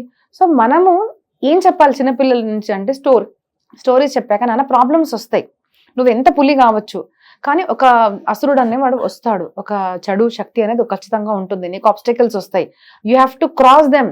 నువ్వు బయటికి రావాలి అంటే ఫస్ట్ ఎక్కడ అంటే నీకు ధైర్యం కావాలి. ధైర్యం గురించి పిల్లలకి మనం చెప్తున్నామా? నువ్వు చాకోస్ పొద్దున లేవంగానే చాకోస్, కెలాగ్స్ తిన్నారు, బోర్న్విటా తాగారు, తింటున్నారు, పిల్లలు వెళ్తున్నారు, హాయిగా ఏసీలో ఉంటున్నారు, కార్లో వెళ్తున్నారు, వస్తున్నారు. ప్రాబ్లమ్స్ మా పిల్లలకి తెలియకూడదండి అని మీరు పెంచుతున్నారు. But do you thinks problems are inevitable? Problems వస్తాయి ఖచ్చితంగా. సో వాళ్ళకి అది నేర్పించండి. కష్టం అని మా నాన్నగారు మాకు చిన్నప్పుడు బస్లోనే పంపించేవారు అనమాట. సో మా నాన్నగారు నాకు ఒక స్టోరీ చెప్పాడు. అప్పుడు మా నాన్నగారు ఫ్రెండ్ ఒక వారు ఉండేవారంటే, చాలా రిచ్ పర్సన్, ఆయనకు ఒకటే డాటర్. అయితే ఆయన బస్లో పంపించేవారు. మా నాన్నగారు అన్నారంట, ఎందుకండి మీరు మంచి ఇంత కారు ఉంది మీకు, పాపని కార్లో పంపించవచ్చు కదా అంటే, ఆయన అన్న మాట మాకు చెప్పి మా నాన్న పెంచారు. ఎప్పుడన్నా పిల్లలకి కష్టం తెలియాలండి, ఈజీగా దొరికింది అంటే వాళ్ళకి మనీ వాల్యూ కూడా ఉండదు, కష్టపడే వాళ్ళలో వృత్తి తయారు చేయాలి మనని అన్నారు. సో మేము కూడా కాలేజ్లో ఉన్నప్పుడు we use to go by bus. So పొద్దున్న లేవంగానే మనం we have to run, bus stop దాకా పరిగెత్తాలి, వెళ్ళాలి. బస్ మిస్ అయిందంటే మళ్ళీ వెయిట్ చేయాలి. సో వీ హ్యాడ్ పేషెన్స్, ఏం పర్వాలేదు బస్ వస్తుంది కదా. ఇప్పుడు ఏమైంది అంటే, కార్లో దించుతున్నాం కదా, పిల్లలు ఫోన్, ఈ పాట పెట్టు అనగానే టక్కన పాట వచ్చేస్తుంది, ఈ డ్రెస్ చూపించంటే వచ్చేస్తుంది. సో వాళ్ళకి అమ్మ వాటర్ కావాలి అంటే అమ్మ 1 minute లో వాళ్ళ ముందు ఉండాలి. ఎందుకు అంటే వాళ్ళకి ఎవ్రీథింగ్ ఇన్స్టెంట్ అలవాటు అయిపోవడం వల్ల పేషెన్స్ అనేది కోల్పోతున్నారు. సో లైఫ్ లో కూడా ప్రాబ్లమ్స్ వచ్చినప్పుడు యూ హ్యావ్ టు వెయిట్. ప్రతి మనిషి ఇప్పుడు చిన్నప్పటి నుంచి మన మెంటాలిటీ ఎలా ఉంటుందంటే, నేను చిన్నప్పుడు స్కూలింగ్ చేశాను, 10th క్లాస్, ఇంటర్మీడియట్ అయిపోయింది, డిగ్రీ చేశాను, పీజీ చేసేసాను, మంచి అమ్మాయి దొరికింది, మంచి అబ్బాయి దొరికాడు, వాట్ ఎవర్, పెళ్ళయింది, వెంటనే నాకు మంచి పిల్లలు పుట్టారు, నా పిల్లలు పెద్దగయ్యారు, నేను బాగా సంపాదించాను, ఇల్లు ఉన్నాను, చనిపోయాను, ఇట్లా అనుకుంటారు కదా. ఇలా ఉండదు. కొంతమందికి 30s లో మ్యారేజ్ అవుతుంది, కొంతమంది 40s లో అవుతుంది, కొంతమందికి పెళ్ళైన పిల్లలు పుట్టారు, కొంతమందికి తొందర పెళ్లి కాదు, కొంతమంది ఫస్ట్ బిజినెస్ బాగా నడుస్తుంది, ప్రాబ్లమ్స్ వస్తాయి, కొంతమంది ఫస్ట్ బిజినెస్ స్టార్ట్ అవ్వదు. So every one's life is different. First main thing is మనకు ప్రాబ్లమ్స్ అనేవి వస్తాయి. ఆ ప్రాబ్లమ్స్ నుంచి నువ్వు జయించాలి, బయటికి రావాలి అంటే first mental fixation is important. I can deal with it, నేనే చేయగలుగుతాను, నా ప్రాబ్లమ్స్ వేరే వాళ్ళు వచ్చి సాల్వ్ కాదు. ఫస్ట్ నేను నా లైఫ్తో నాతో నేను పేషెంట్గా ఉండాలి. సో పేషెన్స్ అనేది మనం నేర్చుకోవాలన్నమాట. అందరికీ ఇలా అనేది జరగదు. Life has its own plans. కష్టపడడం నా చేతుల్లో ఉంది, రిజల్ట్ దేవుడు ఇస్తాడు. మీరు ఎవరిని దేవుడు అనుకుంటే వాళ్ళు, కానీ నా చేతుల్లో లేదు రిజల్ట్ అనేది. బట్ మనం ఏం చేయగలుగుతాం? ప్రయత్నం. సో నేను ప్రయత్నం మాత్రమే చేస్తాను, ప్రయత్నం చేస్తూనే ఉంటాను, చూద్దాం ఏం జరుగుతుందో అన్న పేషెన్స్ మనలో ఉందనుకోండి. So we will be patient అనమాట. అప్పుడు మనం వెయిట్ చేస్తుంటాం, పర్వాలేదు 1 year 2 years అయింది, 5 years అయింది, చేస్తాం మనము అనేది మనకు పేషెన్స్ అనేది డెవలప్ అవుతే అప్పుడు మనము దాని గురించి ప్రయత్నిస్తూ ఉంటాము. ఇప్పుడు మెయిన్ ల్యాకింగ్ ఏంటిదంటే ఫస్ట్ గోల్ సెట్టింగే లేదు. ఎక్కడికి వెళ్తున్నాము అంటే తెలియదు. ఏదో వాళ్ళు చేస్తున్నారు కాబట్టి నేను చేస్తున్నాను, వాళ్ళు ఆ కారు కొన్నాడు కాబట్టి నేను ఆ కారు కొంటున్నాను, వాడు ఇల్లు కొన్నాడు కాబట్టి నేను లోన్ చేశాను నేను కారు కొంటాను. సో కంపారిజన్లోకి వెళ్ళిపోతున్నాము. పేషెన్స్ అన్నది లేదు, లైఫ్లో క్లారిటీ అన్నది లేదు, ఏదో బతికిస్తున్నారు. సో చిన్న ప్రాబ్లం రాగానే suicide. So that is happening. Why? Because life అన్నదాన్ని మనం స్టడీ చేయలేదు. నేను ఎవరు, లైఫ్ అంటే ఏంటిది, లైఫ్ ఎలా ఉంటుంది, ప్రాబ్లమ్స్ ఉంటాయి, దాన్ని ఎలా డీల్ చేయాలి, ప్రాబ్లమ్స్ ఉన్నప్పుడు ఎవరిని అప్రోచ్ అవ్వాలి, ఇవన్నీ ఎలా ఉంటాయి? Again moral values. So moral values are very important. Good stories has lot of impact అండి మన లైఫ్ మీద. అండ్ చాలా మంది మన ముందు బాగా నవ్వుకుంటా మాట్లాడతారు, వెనకకి వెళ్ళంగానే గాసిప్స్ చేస్తుంటారు. అలాంటి వాళ్ళని మనం గ్రహించేది ఎలా? వీళ్ళు మనం గురించి చెప్తున్నారు, బ్యాడ్ గా చెప్తున్నారా, గుడ్ గా చెప్తున్నారు అన్నది గ్రహించేది ఎలా? ఎందుకంటే ముందు నవ్వుకుంటా మాట్లాడితే వెనకకి వెళ్ళిన తర్వాత గాసిప్స్ జరుగుతుంటాయి, మనది తింటారు, మళ్ళీ వేరిపోయి బయట వచ్చేసి ఏం పెట్టాడని అంటుంటారు. ఇదే జరుగుతుంది చాలా వరకు మనం చూస్తుంటే. ఇలాంటి వాళ్ళు ఎందుకుంటారు? అసలు వీళ్ళ నుంచి దూరంగా ఎలా ఉండాలి? సో దీన్ని గ్యాస్ లైటింగ్ అంటారండి. నింద చేసి అది మన ఫ్యామిలీలో ఉండొచ్చు, మన సో కాల్డ్ ఫ్రెండ్స్ అన్న వాళ్ళు ఉండొచ్చు, మన ఆఫీస్ బయట ఎక్కడ కూడా ఉండొచ్చు అంటే ఉంటారు ఖచ్చితంగా. కొంతమంది ఫ్యామిలీలో ఉంటారు, కొంతమంది బయట ఉంటారు, కొంతమంది ఇంటర్నల్ ఫ్యామిలీ అంటే భార్యాభర్త పిల్లలు అమ్మ నాన్న వీళ్ళల్లోనే ఉంటారు, కొంతమందికి చుట్టాలు బాబాయ్ పిన్ని ఇట్లా ఉంటారు. కానీ ఖచ్చితంగా ఉంటారు. మనం మూవీస్ లో సినిమాస్ లో కూడా చూస్తుంటాం, నిజంగా చెప్పాలంటే సీరియల్స్ లో ఇవన్నీ బాగా మనం చూస్తుంటాం. సో ఫస్ట్ థింగ్ ఈజ్ మనము ఎవరు మన క్లారిటీ ఉండాలండి. మనము నేనెవరు అంటే మన క్లారిటీ ఉందనుకోండి, ఎవరు ఏమనుకున్నా కూడా ఇతరుల వాల్యూ ఎప్పుడు పెరుగుతుంది అంటే మనం వాళ్ళకి వాల్యూ ఇచ్చినప్పుడు. అది సెకండ్ థింగ్ ఏంటిది, చాలా మంది ఏమనుకుంటారు అంటే లైఫ్ లో అంత మంచి ఉంటుంది అనుకుంటారు. మన సృష్టి, నేను అందుకోసం చెప్తానండి, పురాణాల్లో యాక్చువల్ ఎలా చెప్పారు అంటే సృష్టి ప్రకటమైనప్పుడు, అంటే సృష్టి ఎప్పుడైతే వెన్ ఇట్ వాస్ క్రియేటెడ్, తమ రాజస సత్వగుణంతో క్రియేట్ అయింది. అంటే ఏంటిది, ఒక్క సత్వగుణంతో క్రియేట్ అవ్వలేదు, అందుకోసమే తమో గుణం కూడా ఉంది. మన పూర్వం కథ కూడా చూస్తే సత్యయుగం త్రేతాయుగం ఇవన్నీ చూస్తే కూడా there were prostitutes, there were దొంగలు ఉన్నారు, చెడ్డవాళ్ళు ఉన్నారు, అసురులు ఉన్నారు, అప్పుడు కూడా రేప్స్ జరిగేవి, అప్పుడు కూడా కిడ్నాప్స్ జరిగేవి, అప్పుడు కూడా వేరే వాళ్ళ సంపత్తిని తీసుకునే వాళ్ళు ఉన్నారు, అప్పుడు కూడా వార్స్ జరిగేవి. ఎందుకు ఇవన్నీ మనకు ముందు నుంచి చెప్తున్నారు? ఇప్పుడు కొంచెం పెరిగింది కలియుగంలో, కానీ ముందు కూడా ఉన్నాయి. ఎందుకు అంటే మనకి ఏం చెప్తున్నారు పురాణాల్లో, that there will be no time when there will be no enemies అన్నవాళ్ళు ఉంటారు, చెడ్డవాళ్ళు అనేది ఉంటారు. మనం రామాయణంలో చూస్తే సొంతం తల్లే కదండి, కైకేయి మాతనే ఈర్ష్య ద్వేషంతో ఏం చేసింది, నా కొడుకు, ఇప్పుడు దాకా రాముడిని తన కొడుకు అన్నది ఏం చేసిందంటే రాముడు వనవాసానికి వెళ్ళాలి 14 years అన్న పనిష్మెంట్ ఇచ్చింది కదా సొంతం ఇంట్లో వాళ్ళే. ఎవరు చెప్పారు? దాసి చెప్పింది. మీరు మహాభారతంలో కూడా చూడండి, భాగవతంలో కూడా చూడండి, సొంతం ఇంట్లో ఉన్న వాళ్ళు Hiranyakashipu own father try to kill Prahlada, ఇట్లాంటి స్టోరీస్. ఇంకో స్టోరీ వస్తుంది, వేన అన్న వాడు చెడ్డ కొడుకు అనమాట చాలా. సో అంగ అన్న రాజు చాలా బాధపడుతుంటాడు, ఎందుకంటే ఇలాంటి కొడుకు పుట్టాడు ఏంటి నాకు అనేసి. సో ఇంట్లోనే ఇట్లాంటి వాళ్ళు వ్యతిరేకంగా బిహేవ్ చేసే వాళ్ళు మనకు ఉంటారు అనేది మనకు భక్త చరిత్ర చెప్తుంది, ఇలాంటి పురాణాలు చెప్తున్నాయి. మహాభారతంలో చూడండి, పాండవులు కౌరవులు ఎవరండి అసలు? సొంతం బాబాయికి పిల్లలు, అసలు ఎవరికైతే రాజుని చేశారో అలాంటి రాజు ఏదో కారణంతో వనవాసానికి వెళ్తే ఆయన చనిపోతాడు. తండ్రి చనిపోయాడు కదా అని తన రాజ్యానికి వాళ్ళ ఇంటికి వాళ్ళు వస్తే సొంతం బాబాయ్ కొడుకు అంటే పిల్లలు అన్న తమ్ముడులే కదండి, ఈర్ష్య ద్వేషంతో వాళ్ళని ఎన్నిసార్లు చంపడానికి ట్రై చేశారు. భీముడికి విషాన్ని ఇచ్చారు, ఏమంటారు అగ్నిలో వాళ్ళని చంపడానికి ట్రై చేశారు. తర్వాత సొంతం భార్య అంటే ఎవరైతే మన తమ్ముడికి భార్యనో అలాంటి ద్రౌపదిని ఆ కాలంలో ద్వాపర యుగంలో, అంటే ఇట్ వాజ్ నాట్ ఈవెన్ కలియుగ, ఆ టైంలో అందరి ముందు వస్త్రాలు తీసే ప్రయత్నం వాళ్ళు వస్త్రహరణ చేసే ప్రయత్నం చేశారు. కానీ ఎవరు చేశారు? అప్పుడు అందరు వాళ్ళు ఉన్నారు కదా ఫ్యామిలీ. సో మనకి ఎందుకు ఈ పురాణాలు అన్ని ఏం చెప్తున్నాయి అంటే ఇంట్లో ఉండొచ్చు, బయట ఉండొచ్చు, ఇలాంటి వాళ్ళు ఉంటారని ఫస్ట్ మీరు యాక్సెప్ట్ చేయండి. మన ప్రాబ్లం ఎక్కడ ఉంటుందంటే మనం ఏమనుకుంటాం, వాళ్ళు మంచిగా ఉండాలి కదా అనుకుంటారు, వాళ్ళు మంచిగా ఉండరు. అదే మనం తెలుసుకోవాలి. That may be your brother, that may be your sister, your బాబాయ్, యువర్ మామయ్య, అంటే అందరినీ డౌట్ పడాలని అనడం లేదు, యువర్ ఫ్రెండ్ అంతే కదండి. కర్ణుడు, he was actually villain, he was not a good friend of Duryodhana, మనకి ఎందుకు ఇవన్నీ స్టోరీస్ చెప్పారు? దట్ ఇలా ఉంటుంది, ఫస్ట్ నువ్వు యాక్సెప్ట్ చేయి, యాక్సెప్ట్ చేస్తే హాఫ్ ప్రాబ్లమ్ సాల్వ్ అవుతుంది. సెకండ్ థింగ్, ఎలా డీల్ చేయాలి అంటే డీలింగ్ ఒకటే ఉంటుందండి. ఎప్పుడన్నా చెడ్డవాళ్ళు అగ్ని ఉంది అంటే మనం దానికి దూరంగా ఉంటాం కదా, సేమ్ థింగ్ చెడ్డవాళ్ళు ఉన్నారు అంటే వాళ్ళతో కొంచెం డిస్టెన్స్ మెయింటైన్ చేయడం అనేది ఒక్కటే సొల్యూషన్ అనమాట. దూరంగా ఉండండి and don't value them. Okay, చాలా మంది ఇప్పట్లో లవ్ మ్యారేజెస్ అనేది చాలా కాన్సెప్ట్ నడుస్తుంది అండ్ రిలేషన్షిప్ అనేది చాలా వస్తుంది. రిలేషన్షిప్ అనేది పాతకాలంలో కూడా ఉందా, లేకుంటే ఈ మధ్యనే ట్రెండ్ అవుతుందా? లవ్ మ్యారేజ్ బెస్టా, అరేంజ్ మ్యారేజ్ బెస్టా, అండ్ రిలేషన్ తర్వాత మ్యారేజ్ బెస్టా మేడం? ఫస్ట్ థింగ్ అండి, మన దగ్గర ఎప్పుడు కూడా ధర్మం అనేది చెప్పారు కదా. ధర్మం అంటే ఏంటిది? రైటియస్నెస్. ఒకరికి మంచి చేసేది ధర్మము, ఒకరికి మంచి చేయాలి. సో పాతకాలంలో మాత్రం ఇట్లాగా పెళ్లికి ముందు తోడుగా ఉండడము, లివ్ ఇన్ రిలేషన్షిప్స్ అన్నవి లేవు. ఇప్పుడు అవి ఎక్కువగా అవుతున్నాయి. దాన్ని నేను ఖండిస్తాను. ఖచ్చితంగా అట్లా చేయాలని నేను ఉండదు. ఎందుకంటే when there is no belief, అంటే నీకు ట్రస్ట్ ఇన్ రిలేషన్షిప్ అనుకోండి. ఒక అబ్బాయిని నేను ప్రేమించాను, ఒక అమ్మాయిని నేను ప్రేమించాను అంటే అక్కడ ఫస్ట్ ప్రేమ అంటే ఏంటిది? ప్రేమ అంటే చాలా మంది మిస్ అయ్యేది ఏంటిదంటే, ప్రేమ ఈజ్ ఈక్వల్ టు నమ్మకం. నువ్వు ఒకరితో ఇంట్లో ఉంటున్నావు, డోర్ వేసుకొని అంటే ఏంటిది? అంటే డోర్ వేసుకొని మనం లోపల ఉంటామంటే ఏంటిది? డోర్ తెరిచి దొంగ రావచ్చు. నీ భర్త, నీ భార్య వస్తే మనం భయపడం కదా, ఏంటి ఈయన వచ్చాడు ఏంటి భయపడం అంటే ఏంటి? నమ్మకం. దొంగ వచ్చాడంటే ఎవరండి మీరు అడుగుతాం. వాళ్ళ గురించి కేర్ఫుల్ గా ఉండాలని మనం డోర్ పెట్టుకున్నాం. సిమిలర్లీ వెన్ ఒకరితో నువ్వు ఉంటున్నావు అంటే అక్కడ నమ్మకం లేదు కాబట్టే మీరు లివింగ్ లో ఉంటున్నారు. చూస్తాను, నువ్వు బాగా ఉంటే నేను నీతో ఉంటాను, లేకుంటే నేను ఉండను. So when your relationship is starting with lack of trust, అర్థం చేసుకోండి. ల్యాక్ ఆఫ్ ట్రస్ట్ తోనే మీ రిలేషన్షిప్ స్టార్ట్ అవుతుందంటే అది లివ్ ఇన్ రిలేషన్షిప్ ఏంటిది కదండి. So there is no meaning in that. So ఖచ్చితంగా నేను దాన్ని ఖండిస్తాను. మ్యారేజ్ అన్న సిస్టమే నేను పేరెంట్స్, అమ్మ నాన్నని, ఎందుకంటే మనం ఎంత చదువుకొని ఉండండి కానీ మనకి ఎక్స్పీరియన్స్ ఉండదు.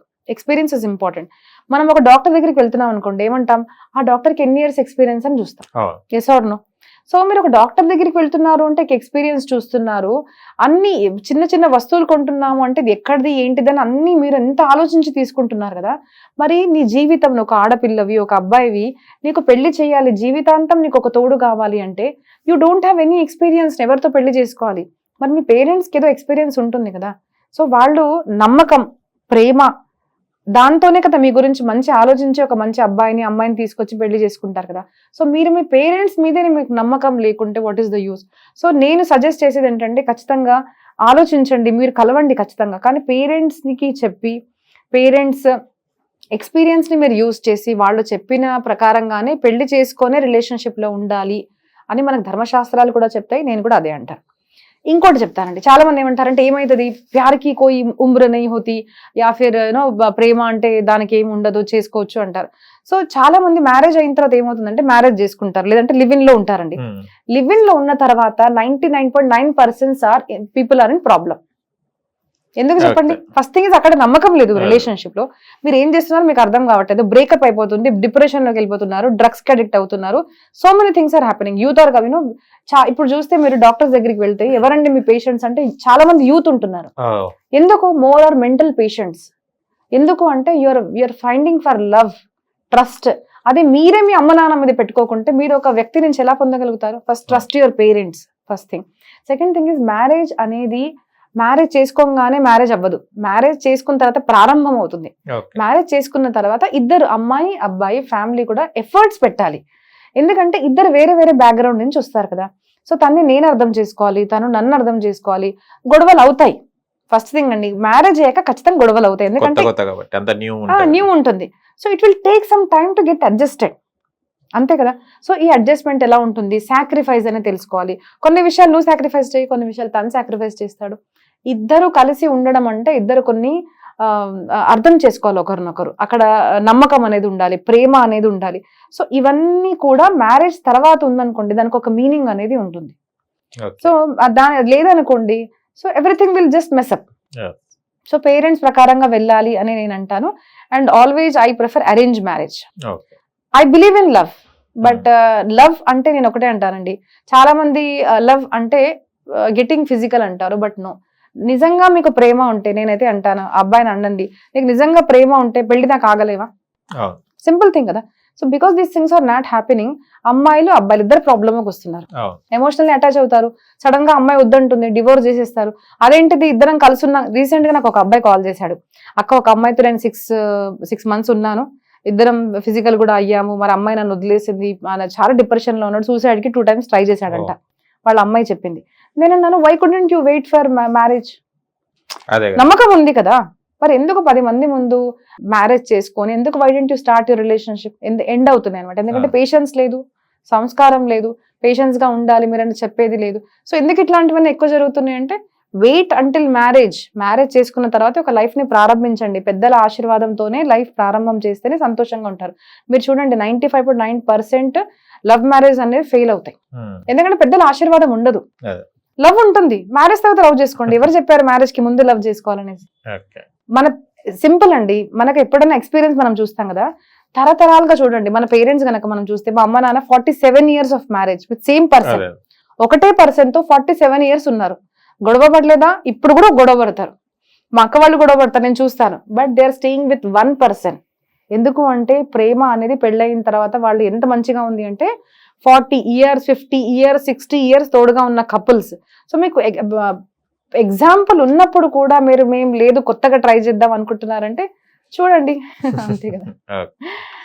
చాలా మంది ఇప్పట్లో చూస్తే కనుక అప్పట్లో భర్త అంటే చాలా గౌరవం ఉండేది, ఒక దేవుడితో సమానం, అది దైవంతో సమానం అనేది. కానీ ఇప్పట్లో చూస్తే అది లేదు అనిపిస్తుంది. వైఫ్ అండ్ హస్బెండ్ లో ఆ రిలేషన్ లేదు. నువ్వేం తక్కువ నేనేం ఎక్కువ అన్నట్టు మాట్లాడుకుంటున్నావు, నువ్వు సంపాదిస్తున్నావు నేను సంపాదిస్తున్నా అన్న క్వశ్చన్ మార్క్ వచ్చేస్తుంది. ఏదన్నా కూడా వినేటట్టు లేదు, ఎవరికి వాళ్ళే పెద్దగా అనుకుంటున్నారు. ఇది సంపాదన ద్వారా వస్తుందా, లేకుంటే ఈ జనరేషన్ లో ఎందుకు ఈ చేంజెస్ వచ్చాయి? కొన్ని కారణాలతో ఖచ్చితంగా అండి పాస్ట్ లో జరిగాయి. కొన్ని తప్పులు పెద్దవాళ్ళు చేశారు. ఏంటిదంటే ఆడపిల్లలు అంటే తక్కువ, ఒక కోడల్ని తీసుకొచ్చి హింసించడం అనేది, ఆడవాళ్ళ మీద అత్యాచారాలు చాలా జరిగాయి. కాబట్టి వాళ్ళు రివోల్ట్ అవుతున్నారు ఇప్పుడు. సో బోల్డ్ గా అంటే మేము ఇక్కడ తక్కువ, మనీ వల్లే కదా మమ్మల్ని ఇలా చేశారు అనేసి కొంతమంది ఇలా తయారవుతున్నారు. కొంతమంది ఎలా అంటే అగైన్ పేరెంటింగ్ అనమాట. సతీ అమ్మవారు అంటే పార్వతి అమ్మవారికి పెళ్ళైన తర్వాత నువ్వు భర్త ఇంటికి వెళ్తున్నావు, ఎలా ఉండాలి అని అప్పగింతలప్పుడు వాళ్ళ పేరెంట్స్ చెప్తారు తనకి. సో ఇప్పుడు ఎంతమంది పేరెంట్స్ చెప్తున్నారండి? మా గురుగారు ఏమంటారంటే, పెళ్ళయిన తర్వాత రోజు ఏ కూతురు అయితే తల్లితో మాట్లాడుతుందో తన సంసారం మంచిగా ఉండదు. ఏమవుతుందంటే మ్యారేజ్ అయిన తర్వాత డైలీ మమ్మీ కాల్, మమ్మీ ఇదిగో ఇలా జరిగింది, ఆయన ఇలా అన్నారు అలా అన్నారు. ఆవిడ అక్కడి నుంచి ఈమె గైడెన్స్ ఇస్తుంది, ఆ వైఫై అనమాట, అక్కడి నుంచి చెప్తూ ఉంటుంది, ఈమంతా యాక్ట్ చేస్తుంది రోబోలాగా. సో అలా ఉండదు. నువ్వు చిన్నప్పటి నుంచి ఏం నేర్చుకున్నా అమ్మ నాన్నది, రోజు ఫోన్ చేసి చెప్పు, మంత్లీ ఒకసారి 15 days ఒకసారి ఏదో ఉంటే మాట్లాడు. ప్రాబ్లమ్స్ చెప్పకూడదని కాదు, ఎవ్రీథింగ్ మీ మమ్మీ చెప్పినట్టే చేయాలి అంటే ఎట్లాగా? యూజ్ యువర్ ఓన్ బ్రెయిన్ కదండి. సో డైలీ ఆడపిల్లలకి పేరెంట్స్ అనేది రోజు కాల్ చేయకూడదని నేను అంటాను. అట్లీస్ట్ అన్నిట్లో ఇంటర్ఫియర్ అవ్వకూడదు, first thing. Second thing is, parents ఎలా ఉంటారో పిల్లలు అలా ఉంటారండి. మీ అమ్మ నాన్నని ఖచ్చితంగా మీ పేరెంట్స్ ని, మీ భర్తని కనుక రెస్పెక్ట్ ఇస్తున్నారు అంటే పిల్లలు అదే చూసి వాళ్ళు అదే అనేది నెక్స్ట్ ఫాలో అవుతుంటారు. ఏమైపోయింది అంటే సినిమాల ఎఫెక్ట్, సీరియల్స్ ఎఫెక్ట్ ఎంత చెడుగా అయిపోయిందంటే, మీరు చూడండి ప్రతి సీరియల్లో ఒక విలన్ ఉంటారు, ఇంట్లో వాళ్ళే ఉంటారు, ప్రతి హస్బెండ్ కి ఎఫైర్ అని చూపిస్తారు. అవి చూసి ఈ ఆడపిల్లలు పెళ్ళవ్వంగా నీకు ఎక్కడికి వెళ్ళావు, నీకు ఎఫైర్ ఉందా, ఎక్కడి నుంచి వస్తున్నాయి డౌట్లన్నీ. నమ్మకం అనేది లేదు. ఎక్కడి నుంచి? సినిమాలు చూసి, సీరియల్స్ చూసి. ఆయనకు అలా ఉందంటే నా హస్బెండ్ కూడా అదే ఉందేమో. సో ఒక మాట తెలుసుకోవాలి ఏంటంటే, నమ్మకం లేదు అంటే రిలేషన్షిప్ లేదు, ఫస్ట్ థింగ్.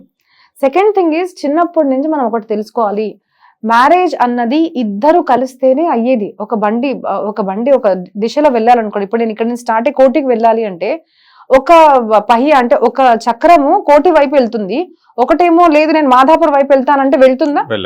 రెండు ఒకటే డైరెక్షన్ లో వెళ్తే ఒక బండి అనేది రీచ్ అవుతుంది. So when you are together, understand మీ ఇద్దరు గోల్ ఏంటిది, ఒక అండర్స్టాండింగ్ అనేది ఇద్దరికి ఉండాలి. గొడవలు అనేవి జరుగుతాయి, బట్ నమ్మకము, దాంట్లో కొన్ని ఎఫర్ట్స్ పెడితేనే ఒక భార్య భర్త రిలేషన్షిప్ అనేది పూర్తవుతుంది. ప్రతి దాంట్లో అబ్బాయి పేరెంట్స్ అన్నా కానివ్వండి, అమ్మాయి పేరెంట్స్ అన్నా కానివ్వండి, ఎక్కువ ఇన్వాల్వ్ అవుతున్నారు అనుకుంటే మ్యారేజ్ సక్సెస్ఫుల్ అవ్వదు. ఇద్దరికి పర్సనల్ ఒక అండర్స్టాండింగ్ ఉండడం చాలా అవసరం. And marriage is all about effort. Marriage అయింది అంటే ప్రారంభం అంతే. ఓకే, దాని నమ్మకంతోనే మనం నడపాలి. అన్ని ఎఫర్ట్స్ చేయాలి మానసికంగా. గొడవలు జరుగుతాయి. మరి if husband is important, if wife is the first priority, మీరు ఒకసారి ప్రయారిటీ పెట్టుకొని చూడండి అన్ని పక్కన, అప్పుడు జీవితం మారిపోతుంది. So what you give priority in your life, relationship is always important. Job కానివ్వండి, మనీ కానివ్వండి, ఎనీథింగ్ అన్ని పక్కన, పిల్లలు కూడా పక్కన. ఫస్ట్ పార్ట్నర్, ఫస్ట్ ప్రయారిటీ ఉండాలి మనకు. కానీ ఇప్పట్లో చూస్తే నవదంపతులు కొన్ని మ్యారేజెస్ హంగామంగా చేసుకుంటారు, ఒక 3-4 months లోనే డైవర్స్ అనే పదం వినిపిస్తుంది ఇప్పుడు జనరేషన్ లో.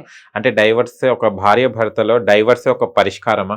అంటే విడిపోతేనే వాళ్ళకి పరిష్కారం దక్కుతుందా? వైకాంట్ వాళ్ళు కూర్చొని మాట్లాడితే పరిష్కారం ఉండదా? 99% ఇప్పుడు డైవర్స్ కి చాలా ప్రిఫరెన్స్ ఇస్తున్నారు. నేను ఎందుకు ఈ డైవర్స్ అనేది? నేను అందుకోసం మ్యారేజెస్ కి వెళ్ళానండి. అసలు ఏమవుతుందంటే మమ్మల్ని పిలుస్తారు, అక్క మీరు రండి ఆశీర్వాదం ఇవ్వండి అంటారు. తర్వాత మనం వెళ్ళాను చూడండి అక్క, మ్యారేజ్ వన్ డేలో బ్రేకప్ అయ్యేప్పుడు చూశాను. నేను ఒక కేసు చెప్తానండి. మాకు తెలిసిన ఫ్రెండ్ అనమాట. మ్యారేజ్ అయిపోయింది, ఇద్దరు లవ్ మ్యారేజ్ చేసుకున్నారు. అమ్మాయి వాళ్ళ నాన్నగారేమో ఇక్కడ నుంచి వాళ్ళు అమెరికాకి వెళ్తున్నారు అనమాట. సో బాంబేలో ఆగారు. ఆగితే అమ్మాయి ఏమైందంటే మా నాన్నగారు ఈరోజు భోజనానికి పిలిచారు అని చెప్పింది. వాళ్ళిద్దరు అప్పుడే తింటున్నారు, తను వాళ్ళ సిస్టర్ తింటున్నారు అనమాట. అయితే మా నాన్నగారు పిలిచారు కదా, నువ్వు ఎందుకు తింటున్నావు అంటే, మరి నాకు ముందు చెప్పలేదు కదరా, అందుకోసం తింటున్నాను, ఆకలేసింది. సో మా నాన్నగారు పిలిచినా నువ్వు ఎందుకు వినలేదు మాట, ఎందుకు తింటున్నావని జస్ట్ ముందు రోజు మ్యారేజ్ అయిన అమ్మాయి మంగళసూత్రం పడేసి డివోర్స్ ఇచ్చేసింది. Can you believe it? This has happened. Second case I will tell you. అబ్బాయి ఏమో ఎందుకు అన్ని బూస్ట్ బాటిల్స్ తీసుకొస్తున్నావు, తాగవు, ఏం లేదు, 2-3 అయిపోయాయి కదా, ఎందుకు రా వేస్ట్ అనగానే వెంటనే నాన్నగారు కాల్ చేసి, నాన్న మీ అల్లుడు ఇట్లా తిట్టాడు అన్న, సార్ నన్ను తీసుకెళ్ళిపోండి ఇక్కడ నుంచి, మా నాన్ననే తిట్టాడు, నువ్వు నన్ను తిడతావా? వెంటనే ఆయన కాల్ చేసి, ఏంటండి మా అమ్మాయితో నేనే తిట్టాను, మీరు తిడుతున్నారా అనేసి. సో చిన్నప్పటి అంటే చెప్తాను కదా, పెంపకం అనేది చాలా ఇంపార్టెంట్. చిన్నప్పటి నుంచి ఎవ్రీథింగ్ ఈజ్ బికమ్ ఈజీ. తప్పులు చెప్పట్లేదు పిల్లలకి, తప్పు ఒప్పు అని చెప్పాలి కదా, అప్పుడే వాళ్ళు అర్థం చేసుకుంటారు. నేను తిట్టాను, నువ్వు కూడా తిట్టకూడదు. ఇప్పుడు పేరెంట్స్ ఎంత సపోర్ట్ చేస్తున్నారు అంటే, ఏమన్నా అయితే వచ్చేస్తే నాన్న నేను చూసుకుంటా కదా, నేను చూసుకుంటా, నువ్వు చచ్చిపోతావు రేపు, ఆ పిల్ల ఎక్కడికి వెళ్తుంది? Yes or no? You should make them understand. నాన్న ఈ బ్రేకప్ చేస్తావు, ఇంకో మ్యారేజ్ చేసుకుంటావు, అక్కడ కూడా నువ్వు ఉండలేవు. ఒక్క రిలేషన్షిప్ సక్సెస్ఫుల్ అవ్వలేదంటే సెకండ్ కూడా అవ్వదు. I'm not saying in extreme cases. So కొన్ని కేసెస్ వాళ్ళకి ఫస్ట్ కంపారిజన్ నేర్పించండి, అండర్స్టాండింగ్ అనేది నేర్పించండి, ఇద్దరు కలిసి మాట్లాడుకోవాలి. ప్రతి ప్రాబ్లమ్ కి సొల్యూషన్ ఎప్పుడు ఉంటుంది? ఇప్పటి కాలంలో ప్రాబ్లం చాలా ఏంటంటే మిస్కమ్యూనికేషన్ అండి, ల్యాక్ ఆఫ్ కమ్యూనికేషన్ కూడా. అసలు మాట్లాడుకోరు. ఎందుకు అంటే ఇద్దరికి టైం లేదు. ఇద్దరు ఎట్లా ఉంటుందంటే, నా రూము నీ రూము మన రూము, నా ఫోను నీ ఫోన్. సో ఒకరు ఫోన్ కూడా చూడడానికి లేదు. నా ఫోన్ ఎలా తీసాను, నాకు ప్రైవసీ లేదా అంటారు. వైఫ్ అండ్ హస్బెండ్ లో ప్రైవసీ ఎక్కడి నుంచి వచ్చి నాకు అర్థం కాదండి. సో మీరు అంతగా కూడా ఒకటిగా అవ్వలేకపోతున్నారు. అంత అంటే నమ్మకం, బేసికల్లీ నమ్మకం కూడా లేదు అంటే నో రిలేషన్షిప్ విల్ స్టాండ్. ప్రతి రిలేషన్షిప్ ఏదన్నా కానివ్వండి, అక్క చెల్లెలు, అన్న తమ్ముడు, భార్య భర్త, ఏదున్నా కూడా దానికి బేస్ ఫౌండేషన్ అనేది నమ్మకం అనేది ఉంటుంది మనకు. అక్కడ నమ్మాలి మీరు. My husband, my wife. పెళ్లి చేసుకునే ముందే బాగా స్టడీ చేయండి అమ్మాయిని అబ్బాయిని. ఎందుకంటే ఇప్పుడు చెప్పలేము మనం, పేరెంట్స్ ఒకలాగా ఉంటారు, పిల్లలు ఒకలాగా ఉంటారు. కానీ మ్యారేజ్ ఒకసారి చేసుకున్నారు అంటే completely trust them and work on it. కొంచెం ఎఫర్ట్స్ పెట్టాలి మీరు, అప్పుడే మ్యారేజ్ అనేది అవుతుంది. కానీ డివోర్స్ అన్న పదం అనసరి మనకు అందుకోసం పురాణాల్లో లేదండి. ఇప్పుడు మనం ఆప్షన్ గా పెట్టుకున్నాం. ఏంటిదంటే కుదరలేదా, చలో ఫుడ్ అయిపోయింది. ఫ్రెండ్షిప్ అలాగే అయిపోతుంది. రిలేషన్షిప్స్ తమ్ముడు ఇలా చేశాడు అయిపోయింది, నేను మాట్లాడదు ఇంకా, అలా ఉండదు. If is not forgiving, you forgive. అదే కదండి. సో ఆ ఫర్గివ్నెస్ అనేది కానివ్వండి, compassion, priority, what you prioritize. Relationship ని మనం ఎప్పటికన్నా ప్రయారిటీ ఇవ్వాలి. అంత సృష్టి ఒకవైపు, రిలేషన్షిప్స్ ఒకవైపు, ఫ్యామిలీ అన్నది ఒకవైపు. మీరు ఎక్కడికన్నా వెళ్ళండి, ఇంటికి వచ్చిన తర్వాత మన చిల్లి ఇల్లు ఉన్నా కూడా ఇంటికి రాగానే అబ్బా ఎంత బాగుంది అంటాం కదా, అంతే కదండి. So that is the home, that is the relationship. So relationship కి మనం ఇంపార్టెన్స్ ఇస్తే అవి నిలబడతాయి. మేడం, ఓవరాల్ గా అసలు ఫ్యామిలీకి, కపుల్స్ కి, ఫ్యామిలీ అంటే అందరూ వస్తారు, వీళ్ళకి ఏం మెసేజ్ ఇవ్వాలనుకుంటున్నారు, ఏమి ఇస్తారు ఒకవేళ మీరు చెప్పమంటే? నేను ఒక మెసేజ్ ఇస్తానండి. మనీ కన్నా చాలా వాల్యుబుల్ అన్నది టైం. ఓకే, చాలా మంది టైమ్ ఈజ్ మనీ అంటారు, but I feel time is much more valuable than money. ఎందుకంటే ఒకసారి 1 లక్ష రూపాయలు పోయాయి అనుకోండి, మళ్ళీ సంపాదించవచ్చు. కానీ ఒక్క నిమిషం పోయింది అనుకోండి, ఒక క్షణం పోయింది, ఒక గంట పోయింది, మళ్ళీ ఎన్ని కోట్లు పెట్టినా కూడా రాదు. So time is very important. So time తీసుకోవాలి. టైం ఉండదు మన దగ్గర, ఎవరి దగ్గర టైం ఉండదు. టైం తీసి మీ ఫ్యామిలీతో మీరు ఖచ్చితంగా టైం స్పెండ్ చేయాలి. డైలీ మీరు ఎంత టైం స్పెండ్ చేస్తున్నారు ఫ్యామిలీతో అనేది మీ గ్రోత్ కి, మీ ఫ్యామిలీ రిలేషన్షిప్ కి చాలా ఇంపార్టెంట్ ఉంటుంది. సో మనం అది కూడా ఎలా క్వాలిటీ టైం ఉండాలి. ఏదో అందరం కలిసి కూర్చున్నాం కదా అన్నది కాదు. ఒక ఫ్యామిలీ ఉందండి బాంబేలో, వాళ్ళు ఏం చేస్తారంటే చాలా బిజీ, అందరు పెద్ద పెద్ద బిజినెస్ మ్యాన్స్ అనమాట. ఒక 4 బ్రదర్స్ ఉంటారు. వాళ్ళు రోజు ఒకటే అనమాట, కంపల్సరీ నైట్ అందరు ఇంటికి రాగానే కాలు చేతిలోని స్నానం వాటెవర్ చేసేసి 8:30కి అందరూ 1 అవర్ టైం స్పెండ్ చేస్తారు. Only 1 hour. మిగతా 23 అవర్స్ మీవే, మీరు, మీ భార్య, మీ పిల్లలు, మీ business whatever. 1 hour quality time. ఏంటిది? అందరు కూర్చొని అక్కడ బిజినెస్ డిస్కస్ చెయ్యరు, మీ పని డిస్కస్ చేయకండి. ఏంట్రా తమ్ముడు ఎలా ఉన్నావు, ఎలా నడుస్తుంది, హెల్త్ ఎలా ఉందిరా, బాగున్నావా? తినడం, కలిసి మెలిసి తినడము, కలిసి మెలిసి ప్రార్థన చేయడము. 2 థింగ్స్. ప్రార్థన ఎవరి కోసం చేయాలి? అందరు మంచిగా ఉండాలని ప్రార్థించండి. మన సనాతన ధర్మం ఒకటే చెప్తుంది, సర్వే జన సుఖినో భవంతు. మీ తమ్ముడు సంతోషంగా ఉంటే నువ్వు సంతోషంగా ఉంటావు. Always understand that what you give others you will get it. So ప్రార్థన అనేది అందరి కోసం చేయండి. దేవుడా అందరు సంతోషంగా ఉండాలని ఒక 10 నిమిషాలు అందరు కలిసి ఒక ప్రేయర్ చేయండి. అందరు కలిసి బాగోకులు మాట్లాడుకోండి. అక్కడ బిజినెస్ గురించి మాట్లాడొద్దు. సో కంపల్సరీ 1 hour మీరు వైఫ్ తో ఏ రిలేషన్షిప్ కన్నా మీరు ఇంపార్టెన్స్ ఇవ్వాలి అనుకుంటే ఎంత క్వాలిటీ టైం స్పెండ్ చేస్తే అంత రిలేషన్షిప్ బాగా ఉంటుంది. When there is no time there is no relationship. నిజమే madam. Thank you so much. Thank you అండి. నమస్కారం. చూశారు కదా ఫ్రెండ్స్, మీకు గనక మా వీడియో నచ్చినట్లే లైక్ చేయండి, షేర్ చేయండి, కామెంట్ చేయండి, సబ్స్క్రైబ్ ఛానల్ గంట సింబల్ టంగున కొట్టండి. నేను మీ యాంకర్ పప్పు. Bye bye.